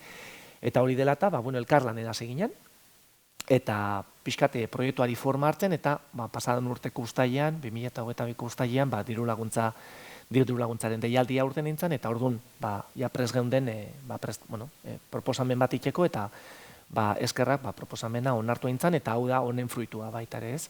Eta beraz esan, ekosistema publiko-pribatu honen Xabierrak aipatzen zuna, honek ere beste motatako frutuke ematen nahi ditula, eta elkarlan hori gauzatzen danean, beste motatako ideia berrik sortzen diala, eta horiek baita ere ekarpen interesgarria indidezaiketela sektoreai, ez? Así que, alde hortatikan, eskerrik asko Landaolako kideei, gutara etortzearen, eta Ikerrek aipatzen zunola, semilla bat ipini behar den kasu hietan, semilla hori ipintzearen eta mentxe dauko, momentuz lortu deun frutua, ez? Gure lurretik maira proiektua esaten dugunean, bigarrengo hanka ontari helduko jot, eta kasu hontan, gure helburua edo zer lortu nahi genuen honekin bazan zerbitzu ekosistemikoa eta ontxe helduko jotorri, zerbitzu ekosistemiko horiek zeintzu dian, Gipuzkoako kasurako, lehenengo sektoreak sortzen dituen aztarna horiek edo eragin positibo horiek zeintzu dian, eta eragin horiek edo zerbitzu horiek nola barneratu daitezkeen sektoreari, sektorearen errentagarritasuna bultzatzeko beste diru laguntza bat eskaini ahal izateko, ez? Honi lotuta eta moderatzaileek esaten zuen externalidade hitza baita ere, proiektuaren hasieran ohartu egin ginen, lehenengo putua zen externalidade hitzak, eta ez dakit ekonomilarik edo egongo dian aulan, externalidade hitza zabalegia zala lehenengo sektorearen hausnarketa hoiteko, eta horrek, hasierako azterketa horrek eraman egin proiektuaren hitz potolo ontara, zerbitzu ekosistemiko hoien hitzetara, eta zerbitzu ekosistemikoak zer diren, giza ongizatea eta bizikalitatea ematen duten ekarpenak dira, kasu honetan lehen sektoreak eman da, guztio pentsatzen dugu, janaria eta elikagaietan, baina hortaz aparte, klima regulatu egiten du sektoreak, ura ere bai ematen du, polinizazioa eskintzen du, aire garbia ematen dugu baita ere, muturreko klima arintzeko aukera baita ere ematen du, eta baita ere gizarteko, ongizateko fisiko eta mentala, ez? Horiek egongo lirateke zerbitzu ekosistemiko hoien barne. Boltatu ingo, horietara pixkat azterketa sakonagoan sartzen geanen. Eta, zergatika, edo honen funtsa edo arrazoia zein da, nekazarizka eta aurreko partaidek baita ere, ni baino asko sobeto esan duten, nekazaritza beharrezkoa deu, eta nekazaritza iraunkortasuna eta epe luzerako eginkizun bat izateko, errentagarritasuna askatzen du. Ez, eta honen funtsa horixe da. Errentagarritasuna bultzatzeko beste aukera batzuk irekitzea, tomatek edo piperrak horiek daukanten prezioaz gai, horiek baita ere, baino horiez gain zemotatako beste bultzadak eman ziezazkiok egun sektoreari, ez? Hortaz ebai, oso eta lanean hasi geanen baita ere somatzen genuen argi eta garbi, kanpo eragin hauek aztertzea, baita ere beharrezkoa zala gizarteak jakin eta baloratu ahal izan, ez? Lanean aitu gineanen, mentxe ez ezagutza izugarria somatzen genuen gizartearen partetikan, eta ontxe proiektuaren beste fruituetako bat, pixka pedagogia bat egin degula uste dugu behintzat, ez? Hamentxe bai ikusten dala literaturan partetikan eta literatura zientifikoari helduta, kanpo eragin hauek egitea eta beste hainbat lurraldetan antzerako ekintzak egiten ari dira eta hauek ezagutaraztea funtsezkoa dela, harik eta denbora aurrera juten aidean enean, ruralidadea eta urbanismoa edo hiriko pertsonak aldentzen ari dira eta hiritan bizidian edo bizigean pertsonak geroz eta ez ezagutza handiagoa dauku lehenengo sektoreari lotuta, ez? Eta beraz, hau gizarteratzea baita ere uste du positiboa, ekarmen positiboa ekarri detzakela. Zertarako, proiektuaren zertarako edo, utilidadea edo erabilpena zein izan daiteke, oaintxe aipatu dudan bezala, gizartearen ezagutza eta kontzientziantziorako, baina baita ere lehen sektorearen kudeaketa jasangarriagorako eta hementxe bai, Xaberrak aipatzen zuen, hementxe kolaborazio publiko-pribatua bai funtsezkoa dela. Gero ikusiko ditugu monetizazio estrategiak zeintzuk izan daitezken edo usti ditugunak zeintzuk izan daitezkela eta hementxe argi eta garbi ikusten dugu sektorea bere garrantzia duela, arlo publiko bere garrantzia duela eta gizarteak edo guk pertsona individual bezala baita ere gure garrantzia badagola, ez? Eta, honen bitartez, azkenian, baserritarrei eta lehen sektorean zabiltzaten hori, beste mutatako diru monetizazio estrategia bat edo diru laguntza bat eskaintzeko aukera zabaltzea, ez? Hau gauzatzeko, etzan helburu makala, orduan, hau ikusteko, hau garatzeko, ikuspegi sistemiko bat adoptatu egin dugu proiektuan, eta nekazaritza unitateetaz gai, hori da proiektuaren funtsa, baina baita ere beharrezkoa somatzen genuen gizarteak eta gizartean gauden guztiok ditugun pertzertzioak baita ere kontutan hartzea, gero ibilbide hauek edo monetizazio estrategia hauek gauzatzerako orduan gizartea izango delako, onuragarria edo ordain joen beharko duena, ez? Eta beraz, gizartean ere ditzik jasotzea beharrezkoa zala somatzen genuen. Hau proiektua nola indeu, eta, simplifikatzearen edo pixkat gaurko aurkezpenerako koherentzia bat ematearen, bi fase nagusitan ezberdin jendu proiektua. Lehenengo fasean, lehenengo sektorea, edo nekazal jarduerak sortzen dituen zerbitzu ekosistemiko horiek, edo kanpo eragin horiek zeintzuk izan daitezkeen identifikatu, eta horiei balio bat eman, oantxe ikusiko du nola ingenuen hori, eta behin zerbitzu horiek identifikatuta ditugunen, horiek nola monetizatu daitezkeen estrategia horiek identifikatu. Hori izan dira proiektuaren bi pilar nagusienak. Lehenengoari heltzen baldin badiogu, zerbitzu ekosistemikoen inguruko azterketa heltzen baldin badiogu, hasiera baten asko irakurri genuen, literatura zientifikoan azterketa teoriko asko india, eta honek eramanen gintxun 2018 urtean nazio berriak indako ikerketa bati, zikez datu base bat sortu intzan, hainbat mundu oson lehen sektoreari lotuta dauden zerbitzu hauek zeintzuk izan diren identifikatzeko, eta horren ondorio 81 bat zerbitzu ekosistemiko identifikatuta dauden nazio berriek egindako ekarpen hontan. Gu horiek aztertu egin genitun, detaien sartu egin ginen, eta ikusten genuen Gipuzkoako kasurako 81 bat zerbitzu horietatikan 22 zentzua izan zezaketela. Hego Afrikan, edo Txilen, edo Australian egon daitezken beste zerbitzu horiek Gipuzkoako kasurako ez zutela luturaik, eta berez gure ekorpena 22 zerbitzu horietai heldu egin zion. Berez, lehenengo fasearen lehenengo pausua lotuta genuen, 22 zerbitzu identifikatu genitun, baino esan bezala gure helburua zen zerbitzu hauen balio erlatiboa jakitea.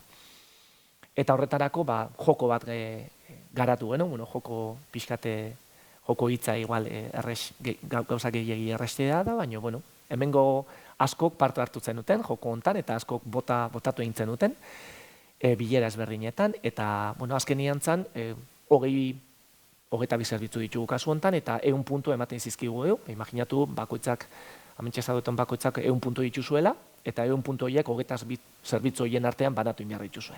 Orduan, hortikan, balio erlatiboa edo zerbitzu bakoitzak izan dezakeen balio erlatiboa identifikatu genitun, gizartearen eragile ezberdinak kontutan harturik. Hementxe zaudeten askok, eta zuen botoak Landaolako sareko teknikarien barne sartu genitun, hortxe 39 pertsona parte hartu zenuten. Gu unibertsitateko partetikan baita ere ikasleak eta irakaslek sartu genitun, ikasleen artean 51 pertsonek boto intzuten, irakasleen partetik baita ere 37 pertsonek bota intzuten, eta baita ere intzian 5 eskualdetan, 5 focus group kaleko jendearekin, inbitatu intzian, proiektuaren funtsa, helburuk zeintzuk zian aurkeztu intzian, eta joko honi baita ere heldu intzioten, kasu hontan, Gipuzkoa osoko 77 pertsonek partu intzuten. Berez, ia 200 inguruko pertsona, kaleko pertsonen eritzi jasoen genitxun. Batzuk teknikarik ezagutza handiak zuzetenak, beste batzuk ezagutza ez zutenak, nire ikaslek adibidez, pasadan urteko, baino baita ere, zerbitzu horien ingurun ezagutza partekatzea eta zabaltzea, uste dut baita ere horrek onura edo ekarpen interesgarria intziola proiektuai. Boto guzti hauek kontutan harturik, azkeneko erantzunak hauesek izan zian. 22 zerbitzu horietatikan, top 10 edo lehenengo 10 edo garrantzi gehien eman zitzaien, zerbitzu ekosistemikok amengok dira, ez? Eta bakoitzak jaso intzun, balio guztiak eta 180 piku pertsona horien balio guztiak gehitzerako orduan urtentzian mediak, amengo hau edia. Ikusten zuen bezala, lehenengoa eta hirugarrenak, lehen sektoreak emate ditun fruituei eltzei, ez? Alde batetikan fruta, laborea, eta lurrak ematen digun frutu hori, eta hirugarrengo kasuaren ikuiotikan edo aragia edo elikagaiek ematen dizkiguten baita ere beste baliabide batzuk kasu honetan aragi bezala, ez? Bigarrengo kasurako, lehen sektoreak hornidura publikoa eta ura hornidura publikoan izateko balioa baita ere gora ipatu itentzan, kasu honetan nola uraren kalitatea gure gizartean hori balioa ematen zaion, urriturri naturalen bitartez. Laugarrenari heltzen badiogu, mentxe muturreko gertaerak prebenitzeko orduan, tamalez, gero ez eta gehiago somatzen nahi du, aurtengo udan baita ere, baina pasadan urteko uda nahiko gogorra izan zen hainbat nekazarientzat hementxe, eta lehen sektoreak honi nola heltzen dion, ziklo hidrologikoari nola laguntzu diazaieken, uholdeen kontrolari baita ere nola onurak indiezaiokeen, masa mugimenduaren moteltzeari baita ere, hori gizartearen partetikan baita ere balioa ematen zitzaion. Bosgarrengo puntua baita ere, klimaren erregulazioa, kasu hontan urarekin lotutako klimaren erregulazioaren bitartez, nola urgezen egoera kimikoari beustea garrantzia ematen zitzaion, atmosferako gaz konzentrazio baita ere erregulatzeko aukera nola lehen sektoreak hortxe baita ere sartu itxendan. Berez, hortxe baita ere ekarpena gizarteak behintzat hoixe esan nintziguten. 6. puntuaren inguruan, lurzoruaren mantentzea, Ikarrek eta Jon Andorek baita ere heldu dioten, nola lurrak lantzearen ondorioa mineralen eta material biologikoen deskomposizio biologikoa baita ere lagundu egiten duen, eta horre badirudi mantendu nahi eundegula, edo lurraren lanketa hori mantendu nahi dela.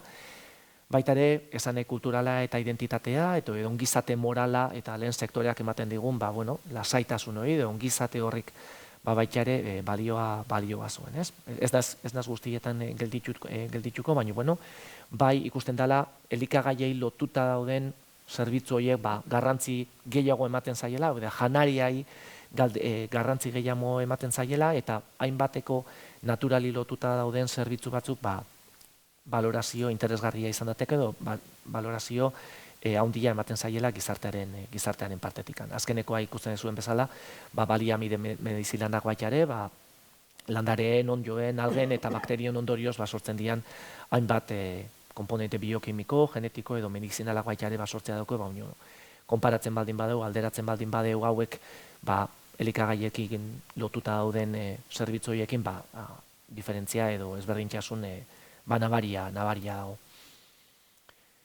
Berez, lehenengo fasea identifikatu genuen, zerbitzu horiek gizartean oro har nola baloratzen dian ezagutu genuen, eta hauek lortzeko beharrezkoa da natura zaintzea, hori hainbatek goraipatuen jute gaur goizean, eta natura zaintze hortan baserritarrak eta nekazariak funtsezko dira, baina guk heltzen diogun galdera hori bada, nekazaria beharrezko dira, baserritarra beharrezko dira, eta natura beharrezkoa da, baina hori nola errentagarria egiten deun. Eta baserritarrei eta baserritar profesioari iraunkortasuna emateko, nola hori pizgarri sortzen deun, eta nola egiten deu bidezko soldata bat izan dezaten, bat alde batetik produktuek ematen dien diru sarreraren bitartez, baina baita ere zerbitzu hauek eskaintzen diezaieketen diru sarreraren bitartez. Eta hementxe bigarrengo proiektuaren edo monetizazio estrategien inguruko proiektu honen bigarrengo atala heltzen genion. Gauza hauek, 10 zerbitzu ekosistemiko hauek nola monetizatu eta nola aurrera eraman daitezkeen diruza aurrera horiek berez materializatu ahal izateko. Eta hementxe baita ere prozesu antzerako jarraitu genuen, literaturaren azterketain genuen, eta zergatik handa monetizazio estrategia bat eta honek daukon garrantzi estrategikoa lehen sektoreari lotuta. Ekarpen hau beste lurralde batzutan baita ere inda dago, eta hementxe aipatzen diren arrazoiak kasu askotan goraipatu egiten zian. Alde batetikan, lehen aipatzen genuen, ez ezagutza handia dagoela, eta beraz, balio bide naturalen balorazio zehatza, eta hauek daukaten onura gizartearentzako hori eta horri balio ekonomiko bat eman behar zoiala argi eta garbi gelditzen zen literaturaren azterketaren ondorioz.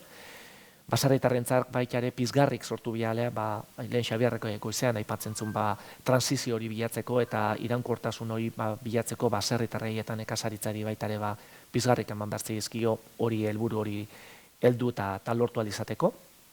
Arlo ekonomikoan uste jada aipatu indegula, baita ere enpresaren eta nekazaritzaren erantzunkizu sozialaren inguruan, eta nola honek baita ere onurak izan ditzakeen konsumitzaileen kontzientziazioan eta baita ere inbertitzeko orduan. Inbertsioak ekarri nahi baldin baitugu sektorea lehen goizen baita ere teknologiaren arloa aipatu iten zen.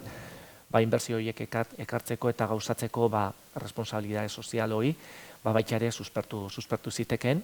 Eta arlo publikoari dagokionez baita ere erabakiak hartzeko orduan eta politika berriak garatzerako orduan tresna berriak eta iritzi berriak ematea arlo publikoa baita ere, ez? Orduan hori justifikazio teorikoa izango litzateke, eta heldu diezaiegun monetizazio estrategia hauei. Hauek izendatzeko edo identifikatzeko intzan azterketa nagusienetako bat izan zen, gogoratzen zuen nola aipatu ditugun 5 eskualdetan fokus grupo horiek eintzian, nun 77 pertsonek parte hartu zuten, eta fokus grupo horietan baita ere honen ingurun galdetu egin zitzaien. Kasu bakoitzan urtetzen ziren zerbitzu ekosistemiko horietatikan, hauek dira zuek ematen diezkie zuen garrantzia duten zerbitzu horiek, eta hauek ordaintzeko orduan zer egongo zinateke prest zuek ordaintzeko edo zuen aldez ikusia ipini ahal izateko hauek aurrera eraman ahal izateko baita ere, ez? Eta fokus grupo horietatikan 25 monetizazio estrategia urten intzian, eta guk hoiei helduta eta Landabako teknikariek hementxe funtse oso esanguratsua izan dute, hoiek batzuk errepikatu egiten zian, beste batzuk ez zian funtsezkoi, beste batzuk ordea garatzen ari zian, eta horiek landuta gero, 31 estrategia edo monetizazio estrategia ezberdin identifikatzera iritsi gila ontxe momentun.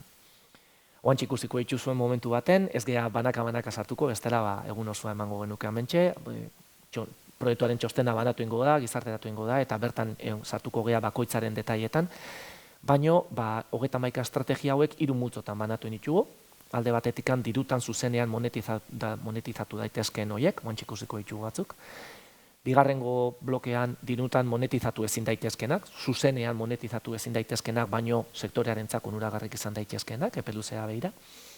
Eta hirugarrengo multzo baten arazoaren irtenbidea seinalatzen dutzen estrategia posible batzuk. Kasu guztietan, eta oantxe sartuko gea, kasu guztietan eta aurreko aurkezpenean baita ere bai Ikerrek eta Jon Andonik aipatu indute, nola beharrezkoa zen eragile ezberdinen partaidetza. Eta hementxe gure kasuari lotuta baita ere, heltzen baldin badiogu, lehen ikusi dugun lehenengo lerro hortan, dirutan monetizatu daitezken estrategiak, hortxe 16 estrategia identifikatu egiten dira, eta estrategia horiek hainbat eragile ikutzen dituzte. Gu konsumitzaile individual bezala, baina baita ere gizartea orokorren, multzo sozial bezala, sektorea, zuzenen ikutzen dute baita ere, lotuta dauden beste sektore industrial batzuk ere bai, hezkuntza edo ikerkuntzan gaudenok baita ere ikusten gea azterketa honekin, eta arlo publikoa hortxe sartuta dago. Berez, estrategia hauek ez dute eragile batetan pertsonifikatzen arlo publikoaren garrantzia edo politiken bitartez bakarrikan sustatu daitekeela, baizik eta ikusten da arlo publikoak berre garrantzia duela, baino beste hainbat eragileak edo hementxe gauden guztiok esango nukenik, garrantzia daukela monetizazio hauek aurrera eramateko orduan. Ordea, valorazioak itxerako orduan, bai ikusten dela, fokus grupetan urten etentzan ekarpenetatikan desoreka izugarria dela. Eta gizarteari galdetzen diogunen, gizarteak monetizazio estrategia hauek eta diru laguntza edo bermatzeko aukera dagoenean, bakarrekan arlo publikoari begiratzen zaiola. Eta arlo publikoaren gain ipintzen dela responsabilidade hau bakarrikan. Guk ez dugu horrela irudioi partekatzen, eta beraz gure saiakera baita ere izan da, identifikatu dian monetizazio estrategia horiek nola arlo publikoaz gain, nola zabaldu indaitezkeen, bai baserritarrentzat, sektorearentzat, beste sektore industrial batuntzat, edo unibertsitatearen baitan ere estrategia horiek gauzatu alizateko. Berez, naiz eta lehen, hiru lerro edo hiru fletxa txiki aipatu ditugun, fletxa bakoitzaren barne, 6 azpi fletxa egongo lirateke ez. Kasu bakoitzean, hortxe aipatzen dian, baka, konsumitzaileak, gizartea, sektorea, beste sektoreak, hezkuntza eta arlo publikoa sartuta.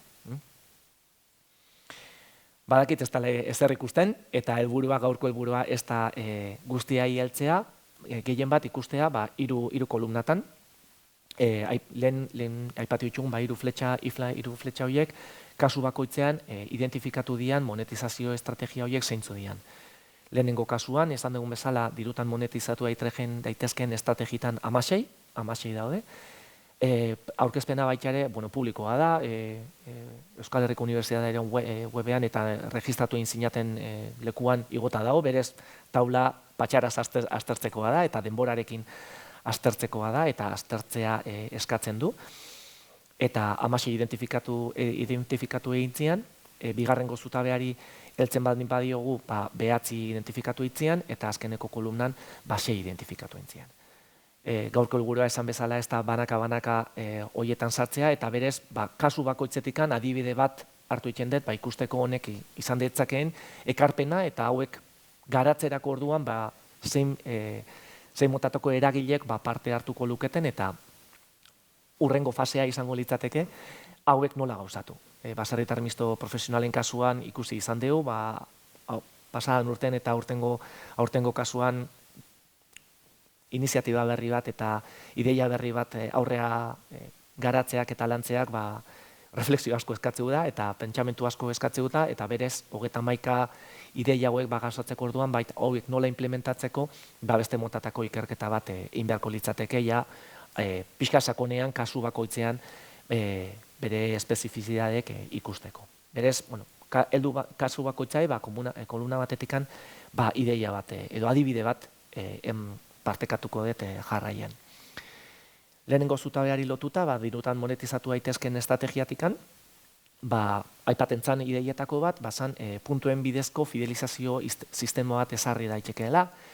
Hau, Norvegiako ideia bat jaso genuen, eta Norvegian daukatez BIPS deitzen den sistema bat. Eta sistema honek, eitzen du, ez da lehen sektoreari lotuta bakarrik, pixka zabalagoa dago bertan, Baina gu gure kasurako ikusten genuen nekazariei, merkaturatzean eta merkatura goazenen nekazariei erosteagatik puntuak jasotzen joan gaitezkela, travel puntuekin batea edo beste fidelizazio sistemen antzea, eta gero puntu horiek jasotzen ditugun einean, puntu horien bitartez baita ere, erosketa berriz gauzatu alizatea. Eroskia ez dakite, eroskia joten adibidez ipintzearen, eroskien puntuak akumulatzen baldin bazuaz, gero 10 euro dituzu eta gero erosketa iteatzuaz, eta puntu horiek, euro horiek erabili ditxaskezu, esnea erosteko, eta berez, euro horiek, debalde etortzen zaizkizu. Orduan, antzeako zerbait intzitekela, kasu honetan esperimentazioa gauzatzeko adibidez, hasi egin zitekeela Gipuzkoako azoken saretan, edo Gipuzkoako sare horietan dauden hainbat azoketan esperientzia hau intzitakeela, eta honek baita ere galdera bat eskatzen du. Azkenean, baserritarrai ordainketa zuzena egiten baldin bazaio, kasu honetan puntuen bitartez, horrek, diru laguntza horrek, eta deskontu horiek nun baitetikan etorren beharrea. Eta hori da, debatean ipinin beharko litzateko diru iturre hori zein izan daiteken. Udaletxetatikan, foru aldunditikan, jaurlaritzatikan, konsumitzailetikan, ez dakigu. Hori irikitzen dan, bektore berri bada. Diretoen monetizatu ezin daitezkeen estrategiak, kasu honetan, sandbox bat aipatzen dugu, sandbox bat berrikuntza eta teknologia suspertzen laguntzen duen instrumentu berri bada, kasu honetan foru aldundik edo arlo publikoak izango luke garrantzi handiena hau emateko, eta sandboxak eskaintzen duena da excepzio bat. Erregulatzaileak araudi multzo batzuk definitze ditu, pertsona fisiko batzu edo juridiko batzuentzat, enpresa batzuentzat, eta hoiengan excepzio bat aplikatu egiten da. Hementxe zaudeten guztiok normatiba asko bete behar dituzue, zuen egunerokoan, orduan sandbox horiek ahal egintzen du, gu onuragarria baldin bagea, sandbox hortan sartuta baldin bagaude, gu hainbat normatiba ez ditugula epe baten betein beharrikan. Baino, sandboxa garatzeak orduan, argi eta garbi esan behar da, zeintzuk dian, beteko ez dian norma horiek. Orduan, gu biok, norma asko eta impostu asko, eta zerga asko, eta ariketa asko inberritugu, baino, kasu honetan, zerga bat kendu ingo zaigu. Eta 2 urtetan, zerga bat kendu ingo zaigu, edo behartu ingo zaigu, beste gauza bat sartzea, eta hori esperimentazioa da. 2 urtetan, esperimentatu egiten da guregan zemotatako onurak edo zemotutako kalteak sortzen ditun, eta 2 urte horien bate, 2 urte horiek pasatutakon, edo hori garatutako orduan, erabaki politiko bat hartu behar da, zerga horren inguruen nola gauzatuko da. Aldatu egiten da, kendu egiten da, nola modifikatu inatxeken, beste zerga berri bat ezartu behar da, edo erabaki politiko bat hartu behar da. Uste dugu, hainbat lerro hori heltzen baldin badiogu, azkenean normatiba badaola, eta normatiba horiek aztertu beharko liratekeela. Eta, klaro, normatiba kumplitu behar du, bete behar dezu, eta aldi berean normatiba hori aztertzea bideragarria, edo normatiba hori aldatzea bideragarria baldin bada, pixkat kontraizio baten sartzen geha, porque normatiba hori bete behar. Uste dugu interesgarria izan daitekela. Oso instrumentu berria da, Espaini mailan dakidanek 3 esperientzia bakarrikan dauden, orduan, zeatikan ez, Gipuzkoan horrelako bat planteatu, edo behintzat aztertu. Eta azkenekoz, arazoaren irtenbidea seinalatzen duten estrategia horietan, gu unibertsitateari behitzen baldin badiogu, heziketa edo ikerketaren bitartez baita ere nola diversifikazioa edo ekintzailetza nola bultzatu daitekeen, ez? Orduan, onjela, pasadan astean, hementxe landaolako edo lanen bitartez, proiektuen bitartez, baita ere lehen sektoreari bideratu galizateko. Gu jada sartuta gaude, lerro hontan, eta lehenengo sektoreetan eta lehenengo sektoreko bileretan parte hartzen duzuenok badakizuek, geroz eta proiektu gehiago lantzen aigeala proiektuaren ikerketaren partetikan eta ikasleek baita ere sektorean sartu alizateko, eta uste dugu kasu honetan baita ere hori jarraipen bat eman ziezaiokela, ez bakarrikan gure unibertsitateetikan, baizik eta beste Gipuzkoan dauden beste unibertsitate kontutan hartuta. Baita ere, aipatzekoa da, 31 estrategia horien ingurun, danak ez diala berriak eta hainbat jada gauzatzen ari dian gauza diala. eta hoiei jarraipen bat eman barko zaie edo pixkat aldaketa batzuk egin zitzaizkiekeen, ez? Eta horri, esan dugun bezala, implementazio hori bigarrengo fase bateako edo hurrengo fase bateako laga indarko litzateke. Bukatzearren, eta zuek ere lehen sektorearen partaide zeate, eta zuen eritzia baita ere jakitea gustatuko litzaiguke. Orduan, sarreran, karpeta txuri bat guztioi eman zaizue, eta karpeta hori irikitzen baldin badiezue, ikusiko duzue gaurko programa zein zan, eta programa horren atzean zenukaten horri txuri bat, bi aldetatik idatzita, galdera hauekin. Oantxe behin monetizazio estrategia zeintzuk izan daitezken eta zerbitzu ekosistemikoa zeintzuk diren gizarte bezala jakinda bero, zer uste dezue zuen esku, konsumitzaile bezala edo gizarte bezala edo sektore bezala, zer gehiago egin genezake, bakoitza sektore baldin bazeate sektore bezala edo konsumitzaile baldin bazeate bakoitza bere zutaben, zer gehiago egin genezake lehen esan duen bezala, sektoreai beste diru laguntza eta beste diru iturri bat eskaini ahal izateko sostengarritasuna izan dadin epe luzeroako, eta zer egiteaz gain, zer egitera prest egongo ginateke. Ni egunero jun niteke polikiroldegia, baina prestan dago egunero polikiroldegia juteko. Igual nahiago de pintxopotea jun polikiroldegia jutea baino. Orduan zuek ere, refleksio egitea. Alde batetikan zer egin genezake, zer gehiago egin genezake, esan bezala bakoitza bere talde sozialean identifikatu da ia, eta hortaz gain, zer gehiago egitera preste egongo ginateke. Konsumitzaile bezala, gehi ordaintzea preste egongo ginateke, edo gizarte bezala, edo sektore bezala. Eta behaz, gero pausa kafea izango deu, eta behaz, eta gero mai ingurua izango deu, debatitzeko, eta bakoitzak ekarpenak iten baldin baditu, gero hitzaldiaren bukaeran, eman dizkiguzue, nehi edo manexi edo ordainzatzaile, eta baita ere horiek kontutan hartuko diteu, pixka proiektua borobiltzen saiatzeko. Eta hoxe izan dana nire partez, eta antxe zuen esanetan galderak edo behintzat entzun eta saietuko gehiagoan entzuten. Eskerrik asko. Osondo, Jo Mikel, mila esker.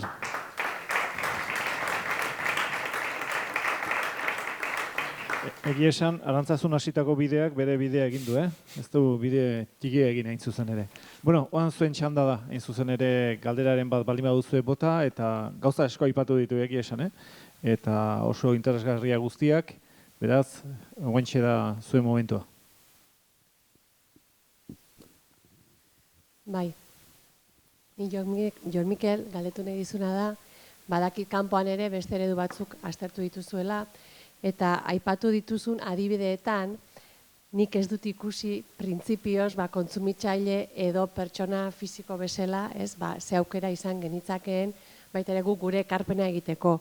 Lehenengo adibidean, adibidez, esatezen dunean, puntuen bidezko, fidelizazio sistema horren einean, diferentzia zeinek ordaindu, hor, printzipioz nik aurri ikusiko nuken erantzuna beti izan beharko litzateke, erakunde, publikoak izatia, Orduan, horrez dut printzipioz antzematen, jendea igual prest egongo alziteken ero ez. Bigarrenean ere, aipatu dezune adibidea izan da, adibidez, zerga bat kentzea, Orduan baita ere, azkenean, hor printzipioz erakundeak egongo litzatezke, baita ere implikatuta, borondate honez, adibidez, olako, erabaki bat hartzeko. Eta orduan nire galdera da hori zaila egingo zaigula, printzipioz, ez baldin badugu ikusten hori jendea, bizilagunak edo gizarte bezala, azkenean garrantzia ematen baldin badiegu benetan, sektoreak egiten dituen externalidade horiei eta prest ez baldin bagaude, guk ere prezio bat hor jartzeko eta guk ere parte izateko, bestela betikoa, lehen esatezen duen, aipatzen duen bezala, orokorrean jendeak beti gai hauetaz begirada botatzen diola erakunde publikoari, Orduan, nire galdera da hori, pixka bat kanpoan ikusi alde zuen adibideren baten, bai gizartea dagoela eta ja ordaintzen ari dan zerbait, olako externalidadeak baita ere konpentsatzeko. Bai, ikusi ditugu, kanpoan egiten ari dian eginkizun batzuk gehienak, ikusi ditugunak basogintzara lotuta daude, ez horren beste nekazaritzara. Eta gehien bat, basogintzari lotuta, amentsa urtetzen den horietariko bai baitare, CO2 isuri isuriak xurgatzeatik konpensazioa eskaintzea sektoreari. Honen ingurun merkatua dago, eta enpresek nola baitare, mentxe Euskal Herrian daudena hainbat enpresek baitare, zerga batzuk ordaintzen dituzte, eta horiek sektoreari bideratu egin zitezkeela. Maila internazionali baten gehiena hoixe, eta ezer gutxi gehiago. Eta hau da, baitare Ikerrek eta Jon Andonik aurretikan aipatu duten lerretako bat, ez? Gu amentxe sartu gehanen bai ikusten zan arlo akademikotikan eta zientziatikan ikerketa asko dagoela, baino hauek gauzatzerako orduan eta arlo sektoreetara eramateko orduan hortxe eginkizun gutxi indiala. Eta gehienak gauzatzerako orduan zergen bitartez gauzatzen diala. Hori bai ikusi degula praktikan. Sektoreari lotuta edo gizarteari lotuta edo enpresei lotuta, hainbat neurri aipatzen dira amentxe adibidez, eta urtetzen zan horietako bat, errenta aitorpenean, 0,7 hori, baitare, aukera bat ematea, gizarteari, elizai emateko edo ONG-i emateko, nekazaritzari baitare, diru laguntza bat eskaini ahal izateko. Udalak baitare, lehen aipatu india, ikerregen aurkezpenek, eta amentxe udalek baitare, arlo zentral bat izango lukete, ez bakarrikan Foru Aldundiari edo Eusko Jaurlaritzari beira. Gizarteari beira baitare, agertu iten da, ez? Nola ingurule naturala erabiltzen degunan gu gizaki bezala, aipatu iten zan, izaten genuen bilero horietako baten, Zegan Maizkorriko karrera hori garatzeko orduan, korrikalariak ordaindu ditute parte hartzearen, baino lurrari egiten zaion minagatikan horrek, zerbitzu ekosistemiko negatibo bezala, horregatikan ez da ordaintzen. Eta baserritarrei kalte handia ematei edo larrea asterak orduan kalte asotzeio naturari baitare. Eta horrek balio badauke. Ez dakigu 100 euro dian, 1000 euro dian edo 1000 euro dian. Ez dakit, baina horrek balio bat dauke. Eta berez gizarte bezala, hori baita ere ordaindu egin beharko genuke, guk egiten ditugun kalte horiegatatik hori zuzentzeko orduan, horrek daukon kostua konpensatua izateko. Eta hementxe baita ere, horiek aipatu eitegia. Baita ere, gazteak, sektorea hurbiltzeko eta adibidez, kirola itxeko orduan, baita ere, aipatzen dena adibidetako bat da, hainbat, hementxe eta kirola, ni baino asko gehiago egiten zuen pertsonatzu daude, baino hainbat GPS aplikazio hori daude, nola zian, Manex, aplikazioen izenak, aztuta ditut.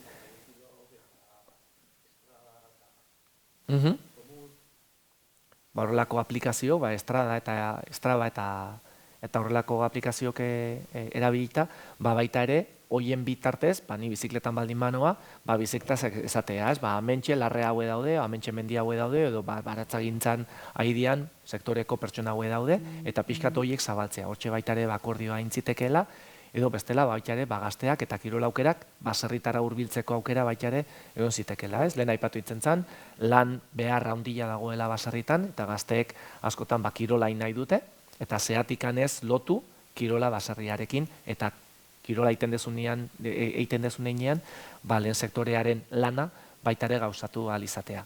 Ez da bihar egiten den gauza bat, pentsatu inberreko gauza bat, edo aukera bat izan zitekeena. Eta horrelako gizartean mobilizatzen duten hainbat iniziatiba edo hainbat ideia behintzat maigainean ipini dira.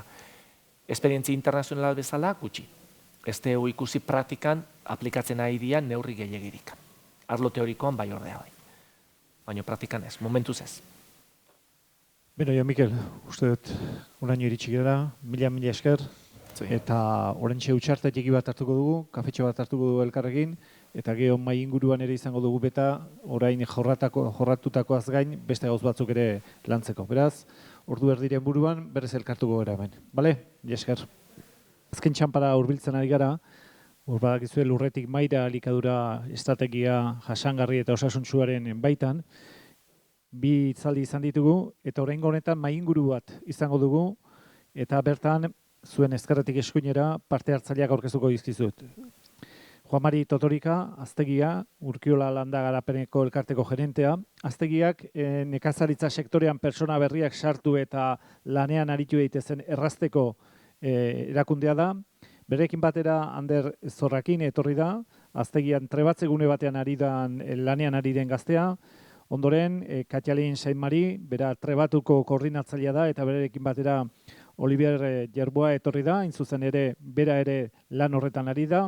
Beraien ondoan, Koldo Uegun dago, Lumagorrikoa, eta jara ezagunak dituzuen Jon Andoni Urdangarin lurralde horekako zerbitzuburua eta Iker Karrera Tolomendiko gerentea. Guztiek, lehenik eta behin eztabaidan sartu aurretik, euren proiektuko nundik norakoak hitz gutxitan esango dizkigute, eta ondoren debatea egingo dugu. Beraz, Juan Mari, nahi duzunean mesedez. Bueno, egiz esan, nik ez dut kontauko gauza barriz, egiz esan, Ikerrek konte dau, benetan, gure proiektu, Aztegizek dekozan oinarriek oso antzeko dire. Moderatzaile bebai, azaldu dau, berba gitxitan, zer dan Aztegiz, zertarako sortu zen, eta, bueno, nik labur-laburringo, olango repasu harin bat, olango PowerPoint bat tegaz martxan epintzen den momentuen. Bueno, hau ez da gure ekintzailetaiko bat, ez da, aurkezpenerako dugun modelua. Hau da gure ekintzaile bat, Ander, egun gara komentetan, behar da gure aurkezpen hau eguneratu birko dugu espazioen argazkiagaz eta ekintzaileen argazkiagaz, ez da. Neus Mollorra gertzen da hor bebai, ze bera izan zen diseinoko momentuetan lagundu oskun aholkularitza, bai? Aholkularitzako enpresako burua. Modernatzaileek esan dau zertarako sortu duzan Aztegile. Durangaldea aitatzen dugu, baina hasiera baten Leharti bai eta Durangaldea elkarrega zibili ginen. Lehar momentu horretan amankomuneko kudeaketa eruten gendulako, eta momentu honetan kudeaketa ezberdina eruten dugu, eta Leharti baik bere proiektu ipiniko martxan ziurrezko 2025 begire. Gure espazioan ekintzailek gehienez 3 urtez ahal izango dire egon, eta zentraute dago baratzegintza ekologikoen. Orduen, da espazio iraunkor bat, gune iraunkor bat, kokatute dau berri zen. Eta da, lehengo baserri baten lurren zati bat, ez da esplotazio osue. Aztegilaren bidez egiten dugune da, euskarri fisikoa, lege euskarrie, eta euskarri integral bat eskaini ekintzailei. Dekogun finkia, invernaderuek bertan dauz instalaute, txabola bat lanabezak eta gordetzeko. Lege euskarrie da, apurbet ekintzailei babesa emoteko eurekin behar da bezan, egunerokotasuneko salmentak, erosketak eta bar, eta eurei be babes juridiko bat emoteko, kontrataute dauz, kontratu pien dauz lanien, jardunaldi erdiko kontratu da. Eta gero, aparte, euskarri integral bat, eurei laguntza emoteko, tutoretza, bai eta monitorizazioako lanetan.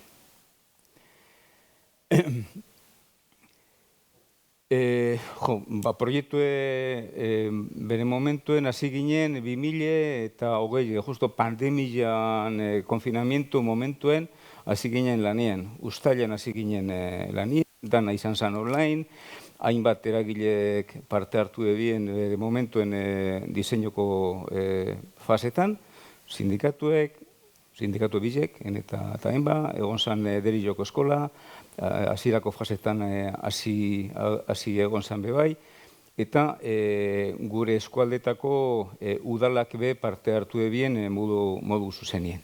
Eta zan din behar da, gaur egun martxan badau astegize da udalei esker. Batez be, udalei esker. Eurek ipini da bielako mai gainean, beharrezko baliabideak proiektu aurrera eroteko. Gero, bai laguntza auki dugu bai goi mailako instituzioetatik, eta apurka-apurke beste Karaso fundazioak be lagunditen dozku momentu honetan, Lakaizak be lagundu indozku, bai hasierako momentuen eta benetan apostu inebenak izan ziren Durangaldeko udal guztiek eta kolore guztietako indar politikoek. Hori azpimarratu behar da. Izan zen konsensoko proiektu bat.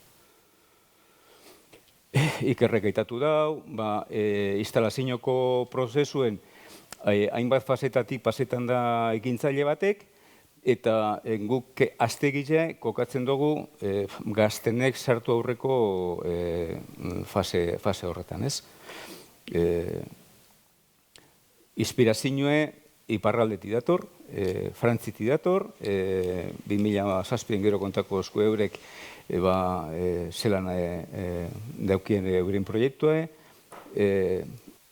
inspirazioa ametik hartu eben reta kooperazioko proiektu batek, izan zen Espainia mailako kooperazioko proiektu bat, Katalunia eta Extremaduren artien, eurek esarri eben metodologian gu oinarritu gara.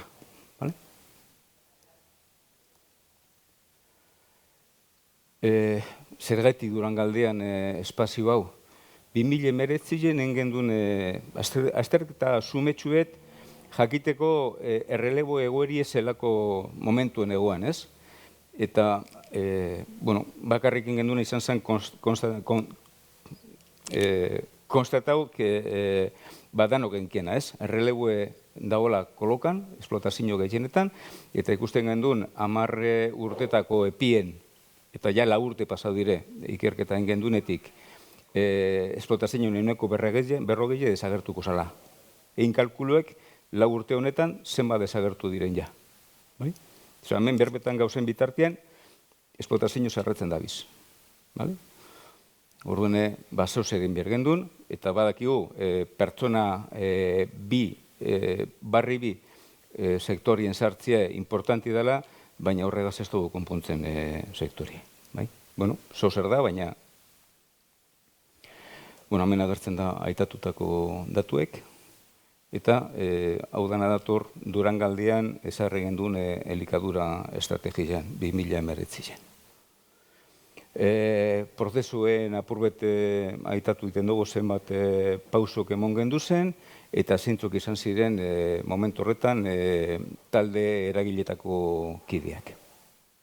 Lehen aizota aitatu lorra kuen.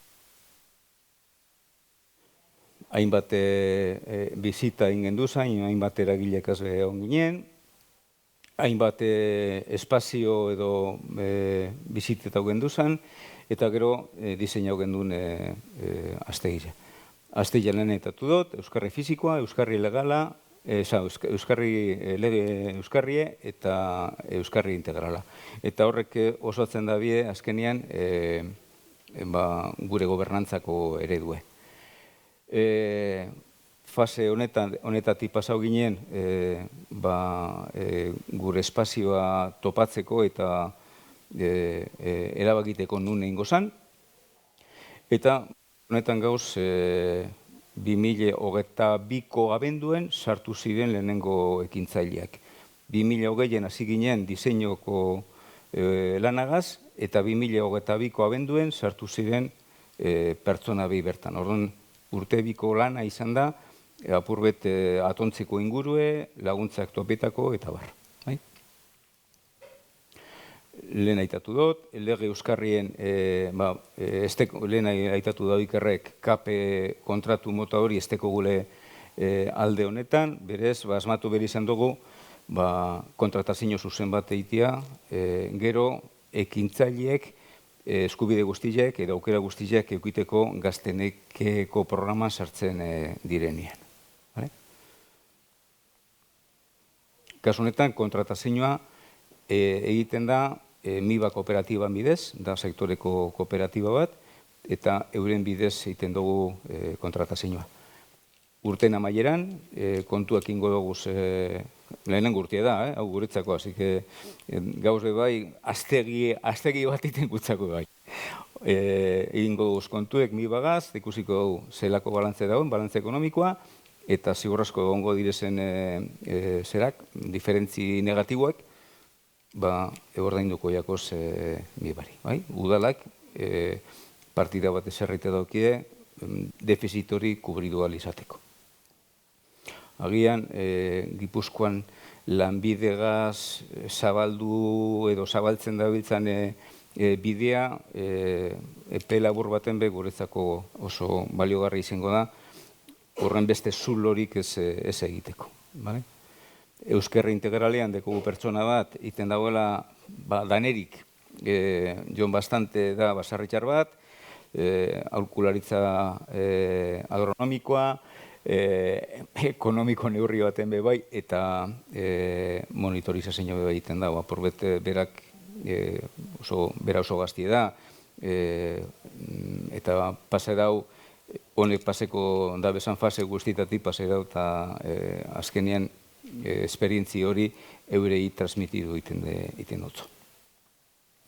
Eta gobernantza ereduen, hemen agertzen direz, zeintzuk entidadiak momentu honetan partza hartzen dugu. Hori da gure unibertsu txikile, erakunde laguntzaileek hainbat dau, ez dire zehazten, baina olen aitatu dutaz, sindikatuek, kudeaketa etxiek, eskolak, hainbat. Eta gu gauza apurbetor koordinazio lanak iten eta euskarri ekonomikoek mai gainen ipinten. Sareak lehen aitatu duten reta proiektu moduen, lankidetzako proiektu moduen sortu bazan be, gaur egun reta da alkarte bat, momentu honetan aztegiak proiektu daukizan entidaden artien, estatu mailan, Arka Kataluniatik dela lider edo ekintza taldeko federazio, ez dakize figura dekon Kataluniako taldea da. Zunbeltz da Nafarroan dagoen espazioaren alkartie, handia inguruko mankomunidadea, eta Kazerezeko Koprado Fundazioa. Eta uste dugu, oin lider estrategia barrile abian pini behar dugule, lider izango dabe bai, edo mendineten bidez izango dabe sare bat sortzeko aukerie, hemen gure komunidadean. Labur esan, geubrie, aztegile. Hau, gero usabiliko zuzko, bai, osondo.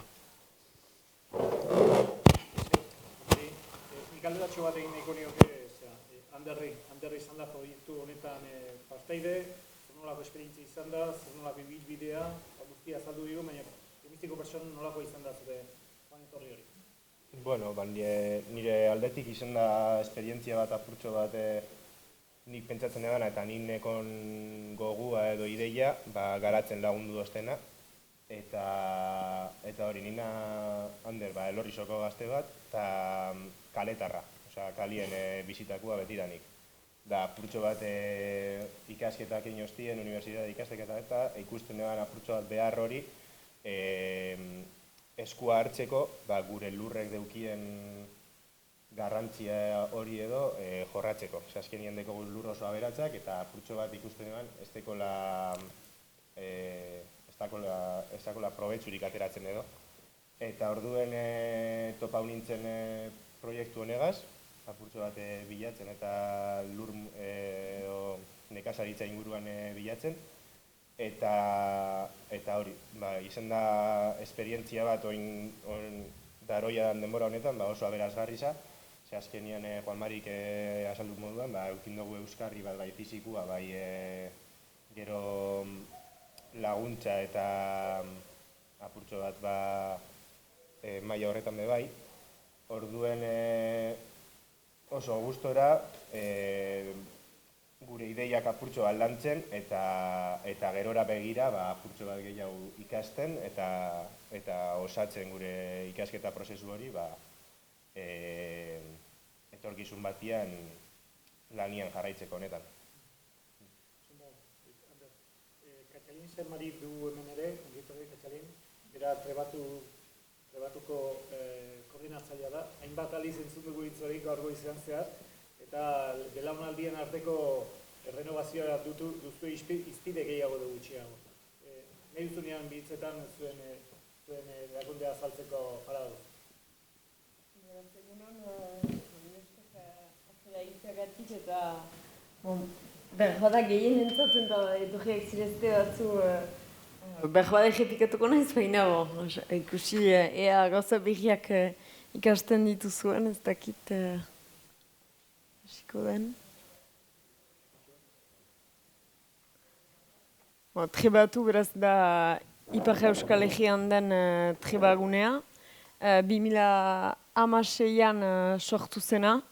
Eta janduen bezala gu ere Frantses estatuan egiten ari zirenetik inspiratu ginen. Eta ohartzen ginelako bi gauzetaz, bai laborari belaunaldiak ez zirela ahabegituko hain erreski, gure aldean zenbakiak emateko, erretretara edo jubilatzen diren 3 laborarirentzat, bakarrik badira 2 edo instalazio bat euskaldeka, beraz hainitz galduko da helduen urteetan, eta ber momentuan bagenituen jendeak kaletarrak egiten duzu, laborantza munduan handitu ez direnak, laborari familiatik etortzen ez direnak, eta gerota gehiago publiko hori emendatzen joaten zen, baina oartzen ginen beren besteekiko behartzutela demora gehiago eta beren proiektua lantzeko segurtamen gehiago behartzutela. Beraz, bildu dira gure euskaldean diren eragile desberdinak saiatzeko zerbait lantan ematen behar bi erronka horiei erantzuteko. Beraz, hastieran 10 eragile, 10 egitura elkartu ziren, ahlo ezberdinetakoak, beraz, laborantza ahlotik 6, beraz, lurzaindia, biharko lujaren elkartea, lurzaindia lujaren inguruan ari dena, biharko lujaren elkartea da laborantza ekologikoan, Euskal Herriko laborantza ganbara da laborantza ganbara alternatiboa, AFOK da kontabilitatean eta gestioan laborariak laguntzen dituen elkartea, eta APFPB da transformazioan eta komertzializazioan laguntzen dituen elkartea, eta AFI da ELB sindikatuaren edo N-rekin egemanetan dena, ELB sindikatuaren formakuntza organismoa.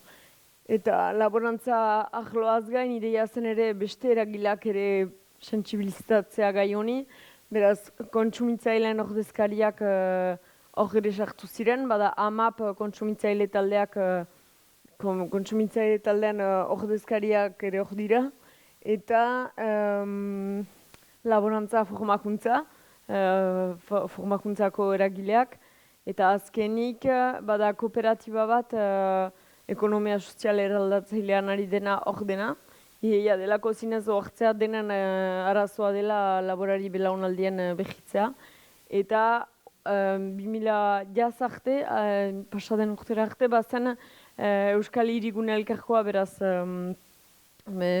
hemengo ustakit autonomia edo mankomunitatea edo errepresentatzen duena, eta horiek jaztik atera dira, baina segitzen dugu partaide eta finantzatzaile gisa, baina komplikatua zen elkartaren barruan izan ez finantzatzaile izaitea, beraz kanpotik segitzen dute partaide gisa.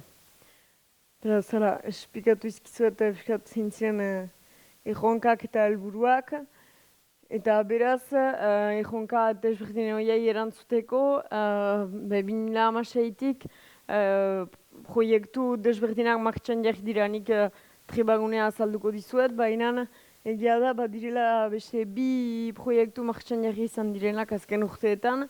Lehen etapa, eta piskat ibilbide bat bezala da, lehen etapa da ideietatik proiektura deitzen algenuken proiektu bat, dira 6 hilabetetan praktikak egiteko aukera ematen da, ez bortxaz denbora osaz jendeak alduen einean, eta proposatzen dira ere egun erdiko tarteak laborariak ezagutzeko, beraz laborantza mundua ezagutzeko, eta laborarien lanbidea. Zinez da, ideian den jendea erakusteko zertara joaten liratezken.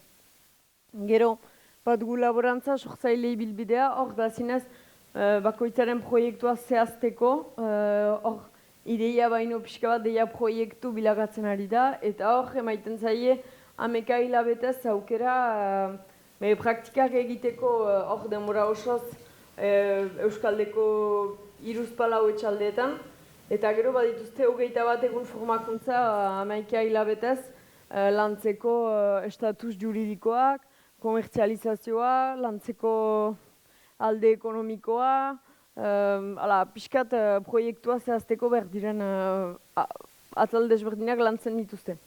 Eta bada ere, sare bat osatzen laguntzen dira, eta badute laborari referente bat. Beraz, hor, 2 etapa horiek dira trebagunean sartu aintzin egiten aldiren gauzak. Beraz, ideia da proiektura maile bat etortzen delari gure gana, ikustea ze mailatan den, zenbatetara ino aukeratua den, eta horren arabera bideratzea bat edo besteruntz. Eta beraz, trebagunearen kasuan, beraz hori zen martxan jarri genuen lehen proiektua, 2016an, ondotik besta 2008an, eta ibilbideko lehena 2022an. Eta beraz, trebaguneari buruz lehenik datu batzu emateko, beraz, gaur egun 17 pertsona pasatu dira edo pasatzen ari dira trebagunetik. Gure kasuan, bi horiek egiazko argazki bat da trebatu diren batzu dira. Baina, badugu urtegi pixka bat gehiago. Beraz, gaur egun badira 5 pertsona trebatzen ari direnak, 10 instalatu direnak eta 2 berrorientatu direnak, eta guretzat ez da, zinez hori da importantea, jendeak aukeratu alizatea trebatu ondotik, bai edo ez hortan segitzen duen. Beraz, 2 horiek erabaki dute ez segitzea, eta guretzat positiboa da, ideia da hor momentu horretan erabakitzea bai edo ez, gehiagien gaiatu aurretik, bankuekin gaiatu aurretik, edo hor da momentua. Kasik emazte zain bat gizon ditugu, emazte batzuk bat gehiago, adintartea nahiko zabala da, eta ekoizpenen aldetik ez dugu ekoizpen mugarik, beraz urteak pasarau gero eta ekoizpen gehiago akompainatu edo ditugu proiektuetan, beraz baratz zaintza, ardi eta ontzesen edun azkuntza, gasna transformazioarekin, landare aromatiko eta esendagarriak, erle zaintza, oiloak, kalamo ekoizpena, eta kalamo ekoizpena zen kosmetikoak egiteko gero, eta zuaitz fruitudunak, Oliviek egiten duen orain. Beraz, pixkat saiatzeko edo irudikatzeko, beraz hor ikusten duzue berdez Ipar Euskal Herria, beraz gure lan ere moa dira zinez 3 probintziak, Lapurdi, Basen-Nafarroa eta Siberua. Ikusten duzuen puntu zuria da nondiren gure bulegoak, beraz izuran trebaturen bulegoak, eta gero, beraz, puntu beltza da orain dugun trebaleku iraunkoja edo azkuntzan dugun trebaleku iraunkoja, beraz hor jendea etortzen da trebatzera egoten alda 3 urte gehienez eta gero joan behar du. Eta beste lekuetan dira, lehen genuen han baztegean den berean den gainek aldean puntu gorria da lehen ere zen trebagune iraunkor bat, baina azken urtean ez genuen lortzen jendea aurkitzen han baratz zaintzan trebatzeko, beraz erabaki da Euskal Hirigune Elkargoarekin orientazio zaldatzea. Gunea orain da epe motzeko trebagune bat, beraz norbaitan trebatzen alko da, eta 3 urteren buruan ongi pasatu baldin bada, gelditzen alko da. Eta hor, hilabete honetan ari gira justuki hautatzen nor izango denan baitira orain kandidatuak. Eta gero, beraz, beste puntu gorriak dira gaur egun trebatzen diren jendeak, eta horiak dira instalatu direnak azken urteetan. Piskat, poliki-poliki lurralde osoan badira guneak. Edo izan dira. Beraz, kasu saiatu gabe, sobera setasunetan sartzen, kasu ezberdinetan posible da trebatzea, eta gu kasu ezberdinetan lagundu ditugu jendeak, beraz, bai instalazio progresiboentzat, bai transmisio kasuentzat, baita ere familiak loan instalatzen zirelarik, baina proiektu berri bat ekartzen duzularik familiako etxaldera. Eta ekoizpen berritzaileak, hor adibidez, Kalamoa ez da biziki garatua oraindik iparraldean, edo landare sendagarriak eta aromatikoak, beraz horiek gomendatzen da trebatzea, hola ikusteko zer ematen duen lehenik trebatze fasean, eta ondotik ekonomikoki adibidez bizigarria baldin bada, baita humanoki ere, instalatzen dira. Piskat, kasu ezberdinetan akompainatu izan dugu jendea proiektuaren arabera. Beraz, ez ditugu berhitzak erabiltzen, baina azkenean nik euskaratu ditut geneta, beraz, Frantziako trebagunen sareak erabiltzen dituenak. Inkubatzaile funtzioa da, beraz, soporte legala edo deitzen aldiuzuna hemen. Mintegi funtzioa da, ez dakitere nola jaten duzuen gehiago, azkenean da, inkubatzaile funtzioa da zine soporte legala lauak trebatuk egiten ditu. Trebatuk du bere pe hartzen aktivitatea, beraz juridikoki trebaturen pe hartzen da. Mintegi funtzioa da etxalde bat, lujak eta materiala pertsonaren esku jartzea. Segipen laguntza da, ideia da autonomian izatea, baina gure laguntza ekartzea. Eta animazio koordinazioa da inguruan egiten den guzia pertsonak trebatu izateko.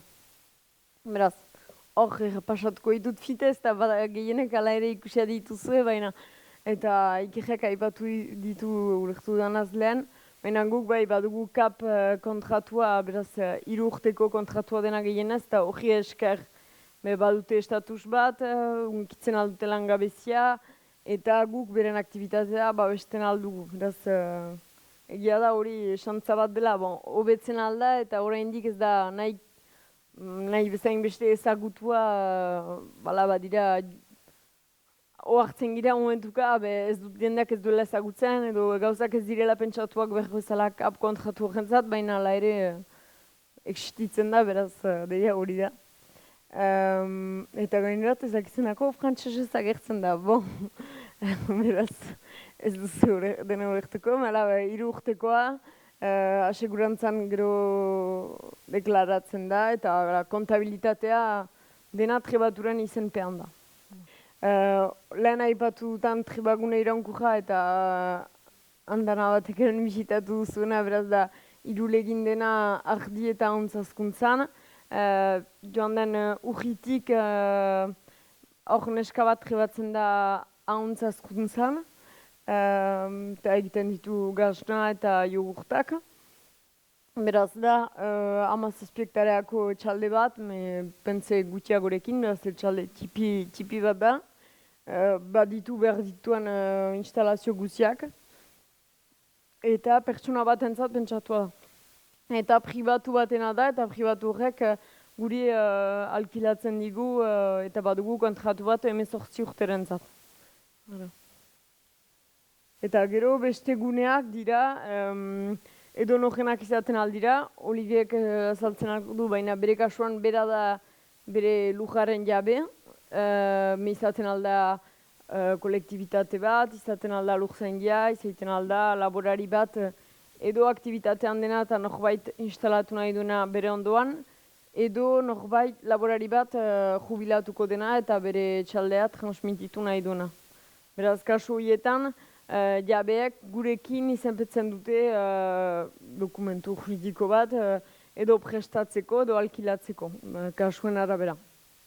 Eta kasu horietan, bederan jabearekin akordioa baldin bada, pertsonak 3 urteren buruan hor egoten aldira.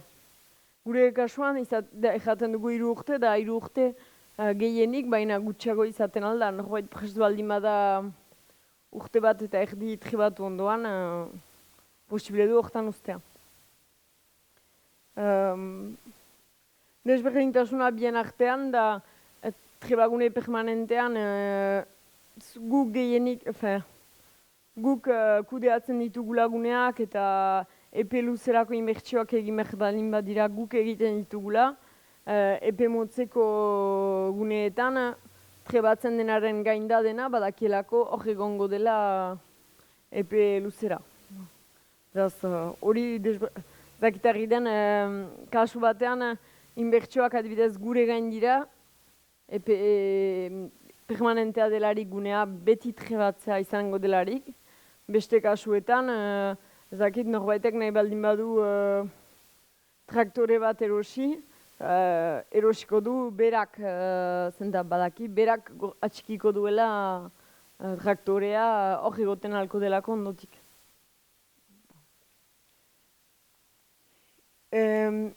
Justuki traktorearen aipatzen baitut, bada ere 2022an hasi dugun zerbait,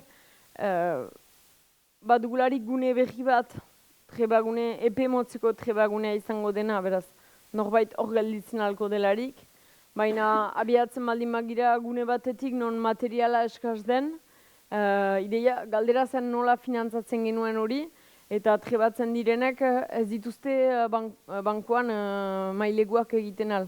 Ez direnez oraindik beren izenean instalatuak, ez dute mailegurik. Beraz, kasu horietan, aztertu zen zer egiten altzen, eta trebatu da hasi maileguak egiten trebatzen direnentzat.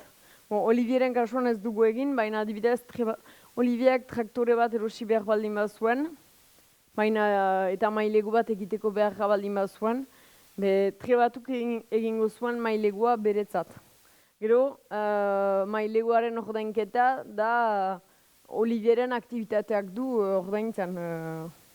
Eta badiren gastuekin gainera. Ideia trebaturentzat hori arrisku nahiko handia denez, kasu horietan erabaki zen muga bat jartzea, beraz gehienik 30.000 euroko inbertsioak finantzatzea onartzen da. Gero dirua baldin badute ondoan, horiek egiten aldute, baina mailegua da gehienik 30.000. Eta onartzen dira bakarrik gauza materialak, beraz ez eraikinik edo ez ureztatze sisteman zulatzen delarik lujean ura biltzeko hori adibidez ez edo internet webgune bat hori ez ditugu hartzen, bakarrik berriz saltzen aldiren gauzak onartzen ditugu. Zenta norbaitek uzten badu trebatzea eta erabakitzen badu ez laborantzan segitzea, behar ditugu gauzak berriz saldu alizan maileguak ordaintzeko. Eta tesorerian berdin hor ere maileguak egiten alditugu, baina hor ere badira mugak. Eta beraz laguntza eta sigipena ere guk ere proposatzen ditugu, arlo ezberdinetakoa, administratiboan, kontabilitatean, laborari erreferente edo tutore batekin, formakuntza teknikoekin, pixkat denetarik, eta hor ikusten dituzu ondoan, gure kide diren elkartek segurtatzen dute hori ble laborantza gamara eta APFB-ek etxeko izan elkarteak dituzte horiek segurtatzen segipen tekniko individuala eta formakuntzak. Eta hori ondokoa da, beraz egiten dugun guzia norbait trebatu alizaiteko, beraz proiektura mailen ajera, hoien laguntzea proiektua muntatzen, komunikazioa, egin behar diren gauza guztiak pixkat inguruan. Hala. Eta hori bertan irakurtzen alduzu, dira gure baldintzak norbait trebatu alizateko, beraz laborantzako diploma, esperientzia minimoa, tesoreria eta langabezia edo bederen diru iturri minimo bat laborantzatik dirua atera. Sondo Katalin, mila esker honitz. Zurekin batera da Olivierrek esperientzia bat izan du eta berari galdetuko diogu, hain zuzen ere Anderri galdetu diogun gauza bera. Zer nolako izan da zure esperientzia eta nolako izan da ibilbidea hain zuzen ere? Oui, ton parcours et ton expérience. Je suis Olivier Gervais, je suis agriculteur depuis 2016. Donc c'est une reconversion professionnelle. Et j'ai 2 expériences avec le... Ibiltzen da, entzuten duzu itzulpena edo...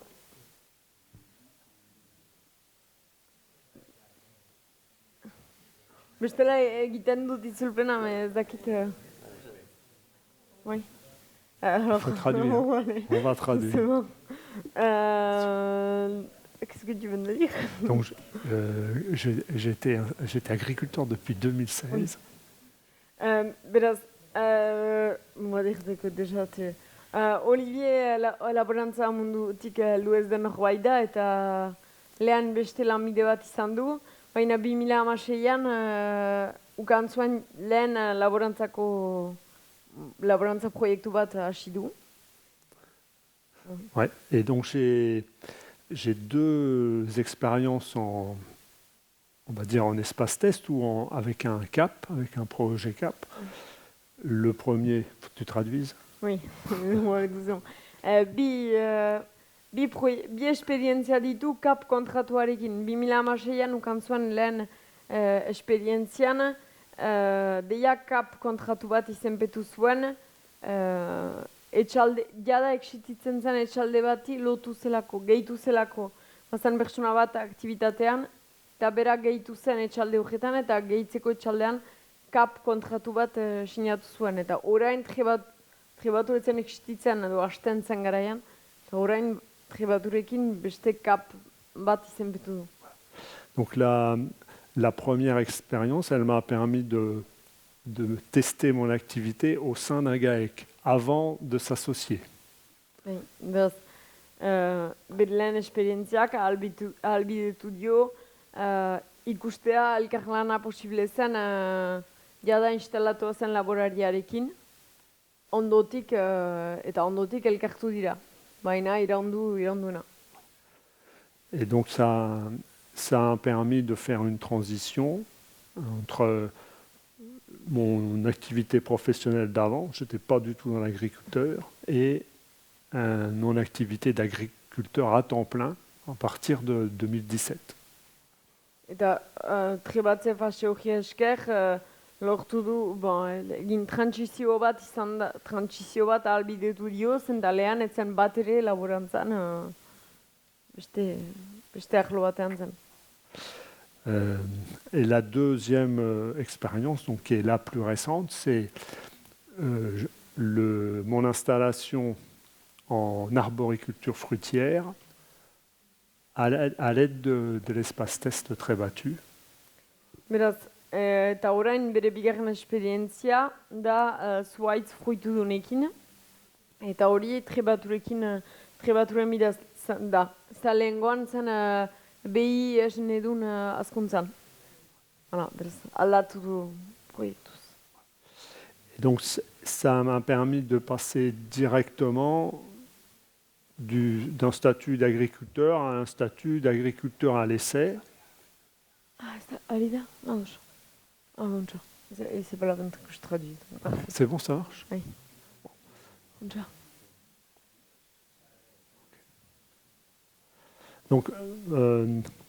Donc cette deuxième partie avec, au sein de Très Battu, ça me permet d'héberger mon activité et d'avoir une continuité de tout ce qui est social, fiscal et administratif. Et j'ai pu acheter du matériel, récupérer la TVA, etc.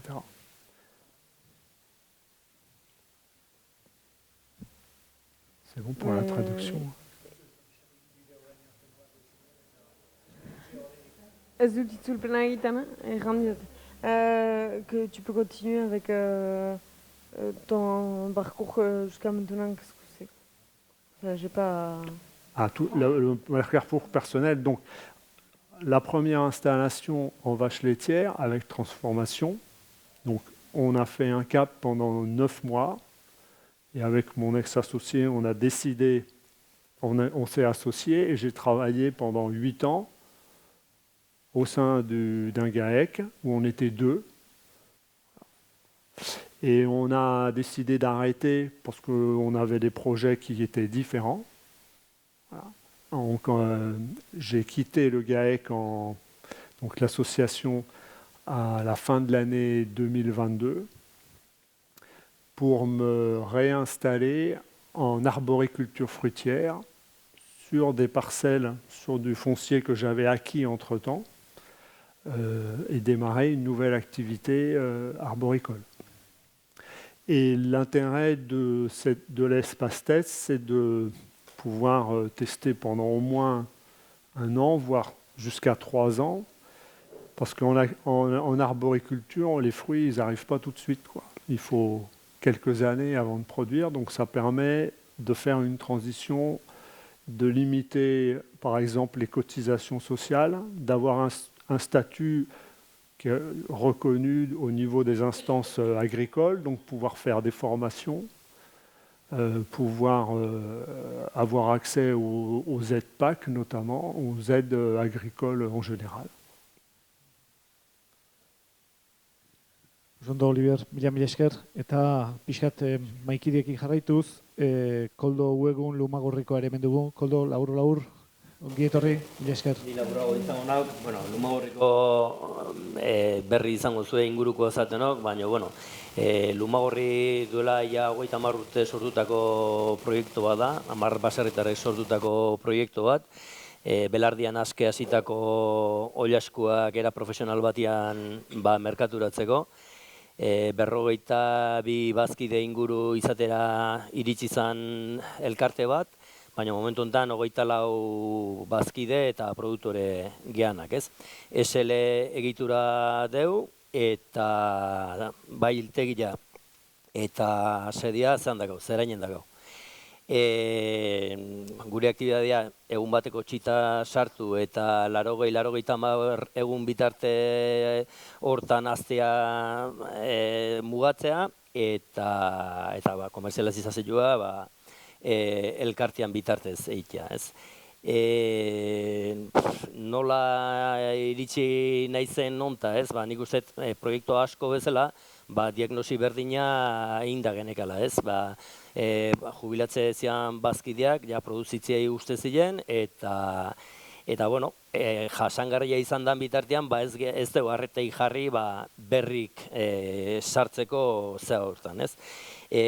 Bai, merkatuak emateun ziurgabetasun horregatik, eta, erako modo batian gendelako, ez? Baina, bai inflazioak eta pentsuan iloerak eta azkartu indu prozesua, jubilatzeko dudan zaudenak, aktibitateai jarraitzeko pega gehiago jartzeie, eta barne lanketa bat ingendun, ze guztiategi posible zian kanpoko pertsona batek hartu, bai soldatapean edo elkarteak behar jarritza, eta lanketan hortan eginen, ez? Eta behin den bitartez proiektu honen berri jakin gendun, eta Eta, bueno, pixkat itxoin egin dugu, ez? Gure katxa jun beharrean, proiektuan berri eta prest erabat txertatzeko proiektuan, ez? Bai, trebagune iraunkor bezala, eo aldikako trebagune bezala, bai Fraisorotik gertu badu baserri bat Amasan, eta gertutasunagatikan trebagune iraunkor bezala funtzionatu dezakena, baina, bueno, irikita proiektuak ematen za guztita, ez? Eta, da hoxe, pixkat, prest gaudela aldan zean, eta gukin deuna hausnarketa parnea hausnarketa hori, proiektu honen baitan jartzeko, ez? Oso, Koldo, orain, galdera botako izuet guztioi, pixkat hausnartzen eta zuen artean eztabaida egiteko, trebaguneak aintzakotzat hartuta, orain arteko formakuntzarekin alderatuta, ze espero duzue trebakuntzaren formakuntzatik, hau da, formakuntza teoriko praktikoaz gain, bekak, nola ikusten duzue hori guztia? Oinarri hori, nola martxa jarri, baliabide aproposa da, zuen aldetik nola ikusi duzue ibilbide hori guztia? Hasigarria dauz, horrene esperientzia mugatu da, argi dau, bertan gune horretan dagozen bitartean, hainbat arlotan probau behar dabe, testa hain behar dabe, eta horretarako hainbat kasutan formazioa derrigorrezko izango da. Trebatu behar dire, bai komerzializazioan, trebatu behar dire produzioan, izaten da proba error, eta horretan badabiz. Azkenengo erabaki eurena da, argi dau, eta errakuntza bada eurena. Eta asmatu ditema dabe eurena da. Kasu askotan formazio behar dabe, zinbesteko da. Horretarako, hander ibilizan hasik daukozan programetan, formazio hartzen, eta beste mutile, kaletarra be bai, honek badeko ja formazioa eskola batetik, ez da behar izan momentu honetan sartzeko gure espazioan ez da behar izan aparteko formazioa, baina bai kontabilidadea, ekonomia aldetik behar dabe formazioa. Horretan be asko laguntze asko tutoriak be bai azkenien batzutan eta gero bai gure enpresak kontratauta dauzen enpresak MIBak aurrekoan egon nintzen bere gaze hitz egiten da purtsu bat bazelan eruen kontabilidade dana eta ze aldogun purtsu bat honekin besakin eta ibakin be bai bazelan ibili eta apurtsu bat ikasten gabiz. Zikerako pausuak emoten, baina laguntza badekogu.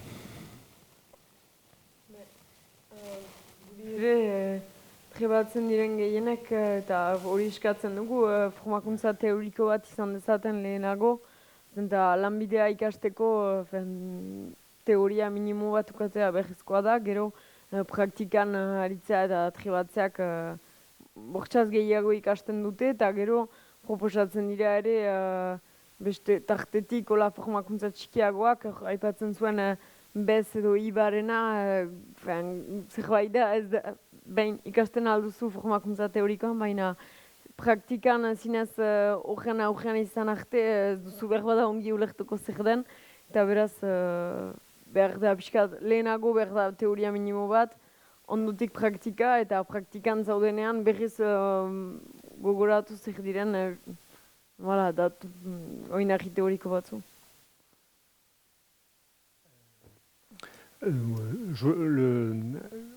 Sur la partie pratique, enfin la partie agricole en espacé, c'est toujours un petit peu difficile parce que chacun a ses pratiques.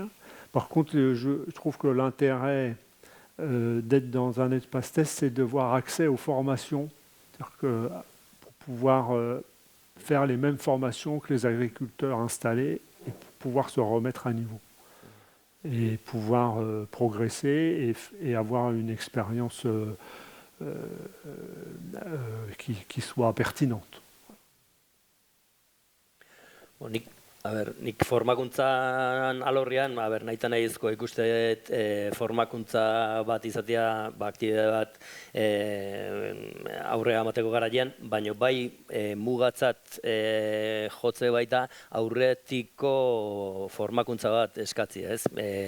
Sektorea inguratzeko jendia, sektoretik kanpoko ezagutza nulo bat un jendia ire aukera eman bertzaioela iruditzen zait, naiztakeo baldintzatu 2 urte hauetan formakuntza hoi jasotzea, ez? Baina nik uste pixkat irikita utziko nuke formazio ez? Baina nik adibidez inoan ikastaro bat, eta izen zen nahiko laburtsua, baina gehiena ikasten da bertan praktikan jartzen zazenien eta deko zuzenien arazoak. Eta esaten duzu, arazo hau zelan konpondukot. Guk tutoriai deitu, bata, bestia, eta azkenien da prozesu bat bertan zeuzenien asko ikasten duzula. Osea, apurtxo bat... Jorandori, Iker, baduk zuen zer esanik izango duzu? Bueno, guk asko indikan ez dakigu zehazki zer gertatuko dan martxan jartzen deunean, no? Baina nik uste planteamendua bat datorrela pixkat hauekin, eta handere komentatzen zuen bezala, nik uste gakoa teoriko-praktiko hori dela, ez da? Azkenean, bezaren aitorpena nola iten dan, hilabetero, dagokion epean eta hori guztia, teorikok ikasiarren egin behar dezu momentu hortan ja behin gasunakin kontaktuan da, orduan ikasten dezu benetan nola gauzatu gauzak, ez da, eta nik uste hor da hola pixka gakoa, horregatik ustartze edo planteamendu egiten duna Iker, bai, da ustartzearena praktika eta teoria, no? Azkenen gakoa da praktikan jartzea, azkenean teorian jakin beharko genuken hori. Bai, moldatuko geha. Ez, formazioan ingurun eta, nik ez dute inongo zalantzan jarriko ez.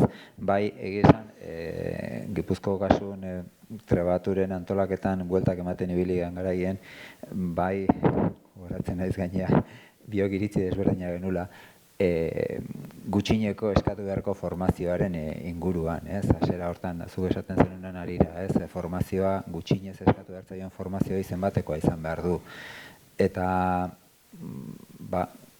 gutxineko formazio bat eskatu behar zaiola planteatzen deu, eta hala dirazi deu, ez? Ikusiko deu, nolabait beti esaten dena, ez martxan jartzen duen garaien, eta hau aktibatzen den garaien ikusiko da, ze perfileko jende datorkigun, eta egokitze bat inber balima da, egoerak alaskatzen balima du, egokitze bat inber balima da, haseran jartzen duen, ez dakit, langa hoi, maila bat jetxi behar balima zaio, egoerak alaskatzen dulako, egingo da, ez?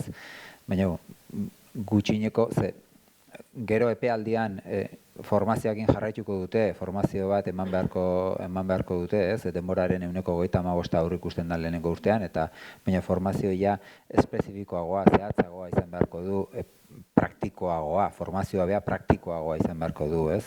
Orduan, aurretikako oinarrioi izatea gutxinekoa iruditzen zitzaigun.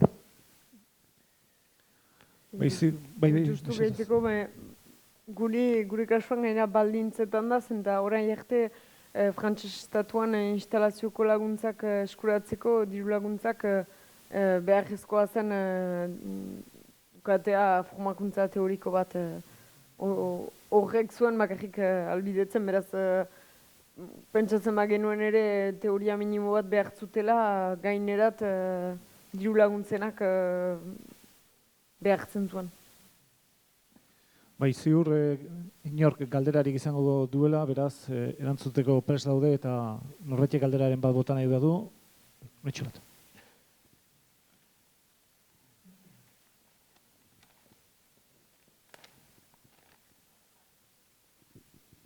Kaixo, unon.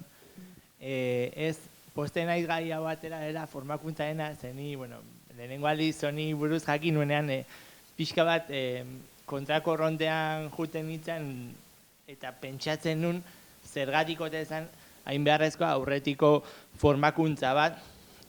Orain erraminta hon bat izan daitekenan trebatu hau, benetan jendea erakartzeko, hori da arazoa, lehen sektorean. Zergatik balintzatzen dugun ja, maila hartaineko formakuntza bat, ez? Azkenean 2 urte dira. Pena emateit desaprobetxatzea egoera hau beste buelta bat emateko. Azkenean guain 65 urte dauzkaten baserritarrek zenbat ikasi dute. Bale, gaizkin dute? Ez, oso ondo moldatzen dira. Hobetu daitezke gauzak? Noski.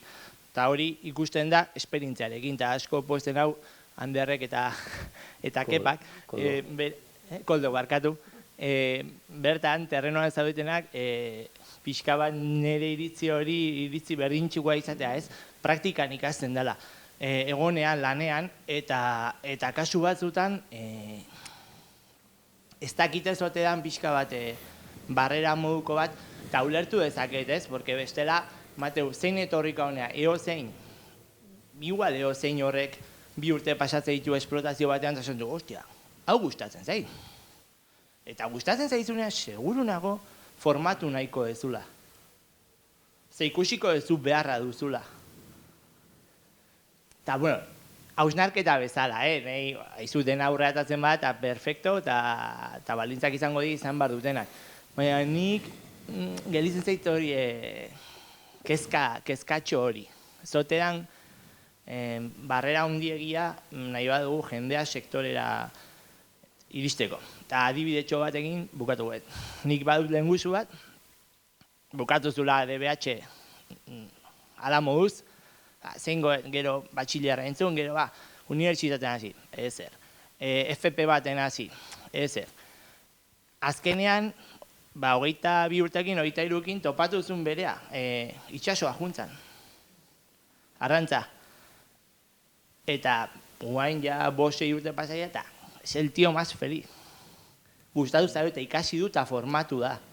Eta juntzan gero eskolara, maritima, eta formatu da. Eta nik uste dut, olako gauza direla aukera polit bat, jende horrentzako, bere lekua bilatu ez, ikasketak ez oso zale, eta nik uste dut benetan gustatzen zaionean, eta barruan dagoenean, eta benetan gustatzen bazaio, ikasiko duela. Hausnarketa bezala. Nik gauza esateko nire kasuan bebai horrekin batera ni unibertsitatean nau ikasten, da azkenengo urtien 2. mailan, TFG bakarrik, azkenengo lana bakarrik falta jatala, utzi ineban, eta egonaz 2 urte, apurtxo bat nekazaritzan mundua investigatzen. Eta topagot eta gustatzen jata, eta nik sentitzen dut, urte betian ikasi dodala 4 urtetan baino gehiago. Honen inguruen. Eta horrekin ados nau. Entzuten alda? Nik pixkat partekatu naiz, eta erraten duzularik 65 urteko batek gutxi ikasi duela, baina badakiela, jende horiek onditu dira etxalde batean, eta beti ikusi dute nola egiten zen, beraz, niretzat zaila da konparatzea norbait etortzen delarik, ez delarik laurantza mundutik etortzen, ez du inoiz ikusi, beraz, praktikan ikasten dela, ados naiz, baina praktikan norbaiten ondoan zirelarik, niretzat desberdina da ikastaroan edo praktikan izatea laborari baten etxean, eta berarekin ikastea askoz gehiago, eta beraz horretarako badira formakuntzak nun alternantzia baten, eta praktika askoz gehiago teoria baino, eta niri ustez olakoak hori buruz bideratzea iduritzen zait, baina testan zirelarik da autonomian zira, gure kasuan mederen, zinez autonomian zira, beraz ez dizu inork erraten nola egin behar duzun, eta ez baduzu inoiz ikusi, ez dakit nola egiten duzun, eta ideia da, ez da egitea eta trompatzen bazira ara, ideia da ala ere saietzea aktibitate ekonomiko bat nondik lortuko duzun bizitzen, beraz behar duzu ala ere ezagutza minimo bat jakiteko nola egin, beraz. Ni ados naiz praktika egitea eta beste laborari baten ondoan eta berarekin ikastea eta hola lana maitatzea, baina trebatzen zirelarik autonomian zira, beraz behar duzu minimo bat lehenago, nahi duriko. Pixkat nik nire erantzuna pixkat hausnartzeko eta baita ire zean, ez? Nunbat langa jarri berdik eta ulertzeit ikasketa minimo bat dunak edo ikasketa hortara derivatuanak sensibilidade minimo hori aurretikan demostratu dula, ez? Nire bildur bakarradek langoi altugi egongoan, o ez, beste gabe, ez? Nire iruditzen zaiak bi urte modulo bat iten o zabat iten zatunak, sensibilidade baukala eta nunbat jarri berdalala, ez? Bakarrikan, langa gora giozotean pentsatzeinik, ez? Baina, bueno, beste gabe.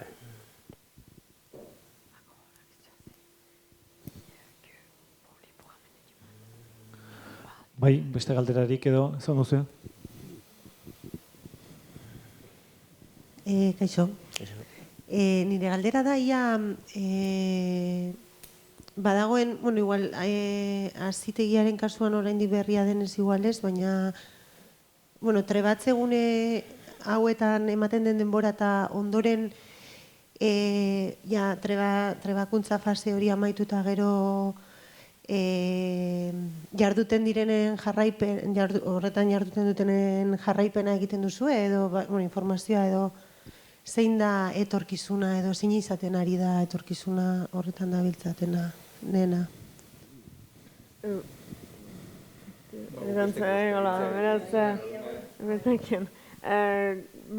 Gure kasuan, deia instalaziorako desmartxak, zinez paper guztiak eta egin behar direnak, Euskal Herriko Laborantza Ganbarak ditu egiten, beraz guk elkarrekin lan egiten dugu, baina ez da gure arloa pasatzen ditugu beste egitura batera.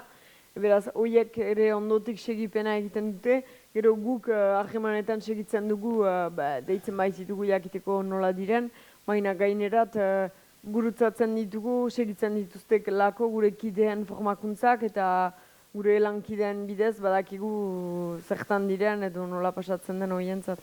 Beraz, ez dugu ibilbide edo zinez ofizialik edo formalizaturik, baina da berriak hartzen ditugula eta badakigula ez dira oraindik egun, beraz pixkat lankideen bidez ere zertan diren. Eta momentuz, hor, 10 badire instalatuak eta batzu joan den urtean, beraz denbora gutxi da, lehenak instalatu zirenak oraindik instalatua dira, beraz espero dugula segitza.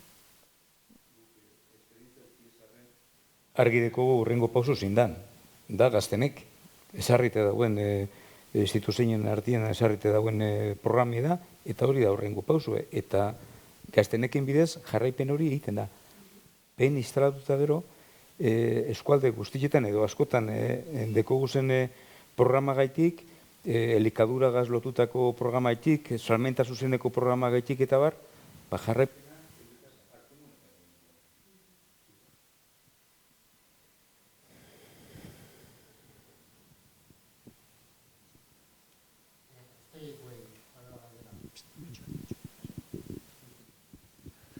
Batetik, esan duzu jarri duztela martxan barazki gintza jarduera bakarrik.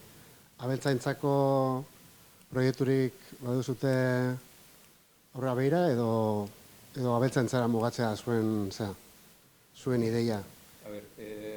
Bizkai mailan dugu mai bat alkarte guztien artean, landarapeneko alkarte guztien artean, eta bertan ikusten dugu dauze bat beste proiektu batzuk aztertzen.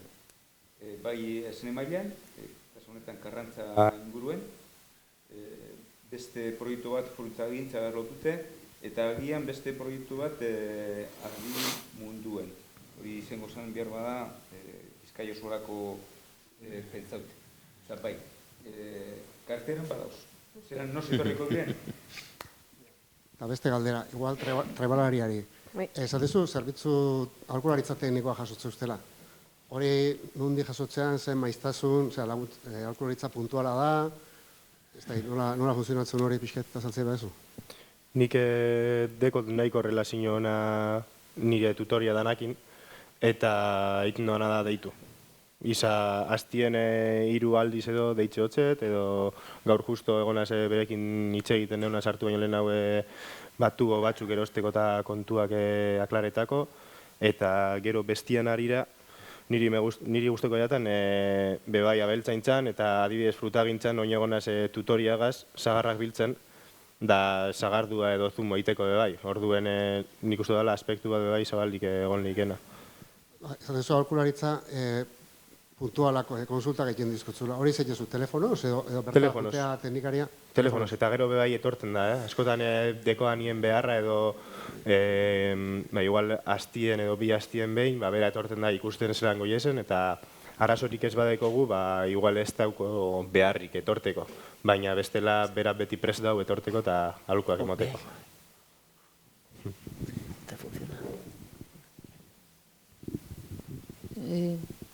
Galdera bat, trebatu zer da, ze forma juridiko du, zer da, elkarte bat, edo elkartea, eta finantzazio iturria? Eran ikusten ziren, dira instituzio publikoak, beraz bada Euskal Hirigune elkargoa parte handi batean, behean direnak, Euskal Hirigune elkargoa, Euskaldea, nubelakiten Euskaldea, departamendua, eta Europa gertzen da, Europa izan zen formakuntzaren zat, lehen urteetan 11 hilabeteko formakuntzaren zat. Eta gero, ditugu beste batzu puntual, badugu ere uragentziak ere. Gehien bat instituzio publikoak.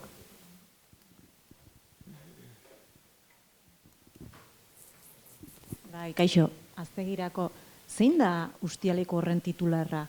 Espazio teste horren titularra zein zeatezuek? Ez, kasu honetan, eurek kontrataute dauz MIBak, da orduan MIBA da esplotazioaren titularia edukona. MIBA da. MIBA da, bai. Zekoa MIBA? Baina lurra da, lurra Berrizko udaletxarena esan duzu. Berrizko baserritxar batena. Bale. Alokaute dekogu terrenua. Geuk.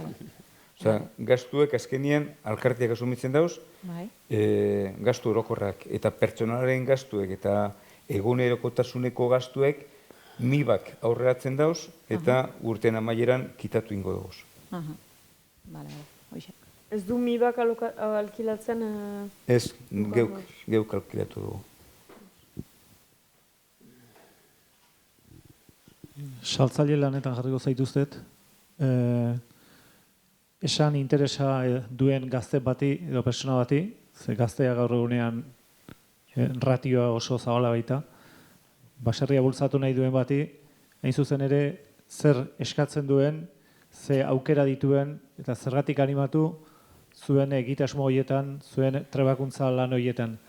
Nola animatu dezakegu persona bat, paus hori eman dezan. Zer ikusi duzue bidean eta zer bide egin dezaken alegia. Hain erraza balitz, sektori esan egongo dagoen moduen. Baina nik esango zen, probau, aukera dekozu, gitxieneko sensibilidade bat dekozu sektoriagaz, probatu. Nik adibidez badeko da lagunak hurbildu diesenak asko mundu honetara eta ikustera apru bat esena bilen egiten nita. Eta jendiai, gaztiai, nire kuadriakoei behintzet, eta ingurukoei asko gustatzen jake. Gustatzen jake jutia hortura, da zehozer igual ez da bera inoizein, baina bertan ibiltzia lanien, aire librien, apurtxo bat inor barik atzetik esaten zerein biozun edo tal, beti zauzu, kete ponez jartzen duzu zela zure metak eta hori dana. Baina askok ikusten dabe, como lan bat, nun libri hausaren. Gero, da apurtxo bat beste alde hori dala ekonomikua edo apurtxo bat dauela ziurgabetxa bat benetan bizitzateako duzu hortik. Orduen nik uste arlo hori bai landu bidala hobeto eta igual instituzioen aldetik bebaien apostu bat bertako lurrak eta bertako landa garatzenko eta apurtxo bat baliabideak emoteko gaztiei benetan horti bizializateko. Eta hauek dabizen egiten lana, horti doia lan ikustot. Urkiola.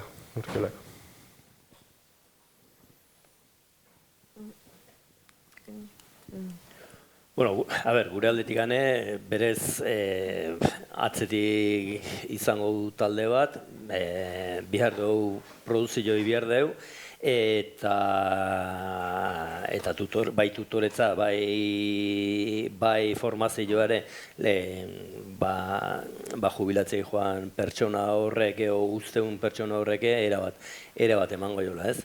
Hemen bai instituzioak eta erakundeak apelatzea, baino ez dakit galderan bat bakaken gai horri buruz, baino haigatuk zentratzen instalatzea eta laguntza guztik instalatzea, baino ez hemen ateatzean etekin joi o produktoi nolak bideratzea, ez?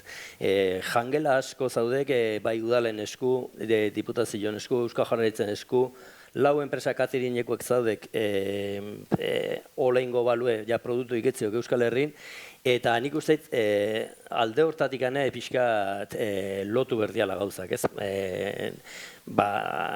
Izan instalatu berrik, izan sektorian aigan guztiontzako, ez? Pixkat hor uzteit, ez?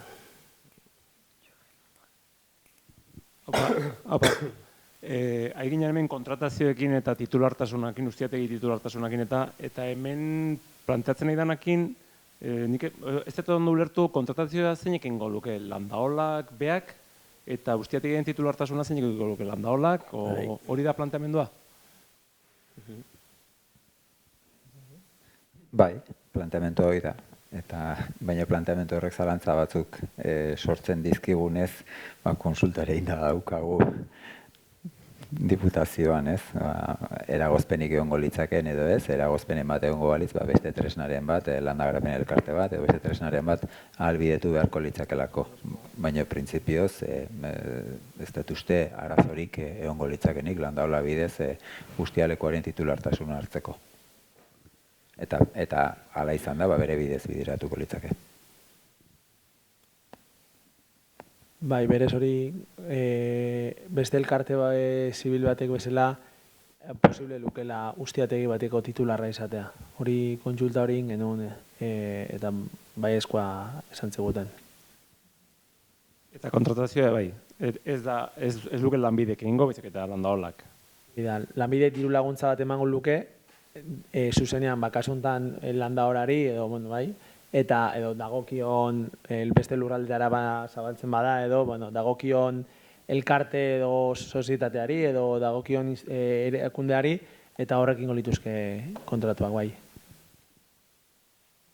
Bueno, lagunak uste dut gauzak garbi geratu dira. Ez dakit norbaitek bere aldetik beste ekarpenen bat egin nahi duen, jorratu ez dugun gairien baten inguruan, beste ekarpenen bat, zerbait esateko hori baduzuen, eta horrekin amaiera emango diogu azken erronda honien zuzen ere.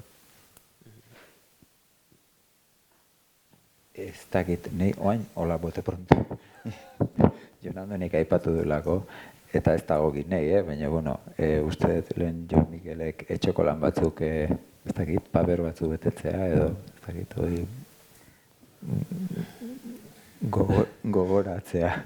Nik ez dut egin, nik oain digin gabe dauzkete etxoko lanak, baina, Oso ondo, Iker, eskarrik asko apunta hori lanak egiteatik. Eta, maikide izan zeraten guztioi, izlari izan zeraten guztiei, eta antolatzailei eta noski parte hartzaileoi, mila esker etortzeatik, etxeko lan horiek egin eta etxeratuko gara etxeko lanak egitera. Beraz, asalde hona pasa eta urrengo bat arte. Ondo izan, eskerrik asko.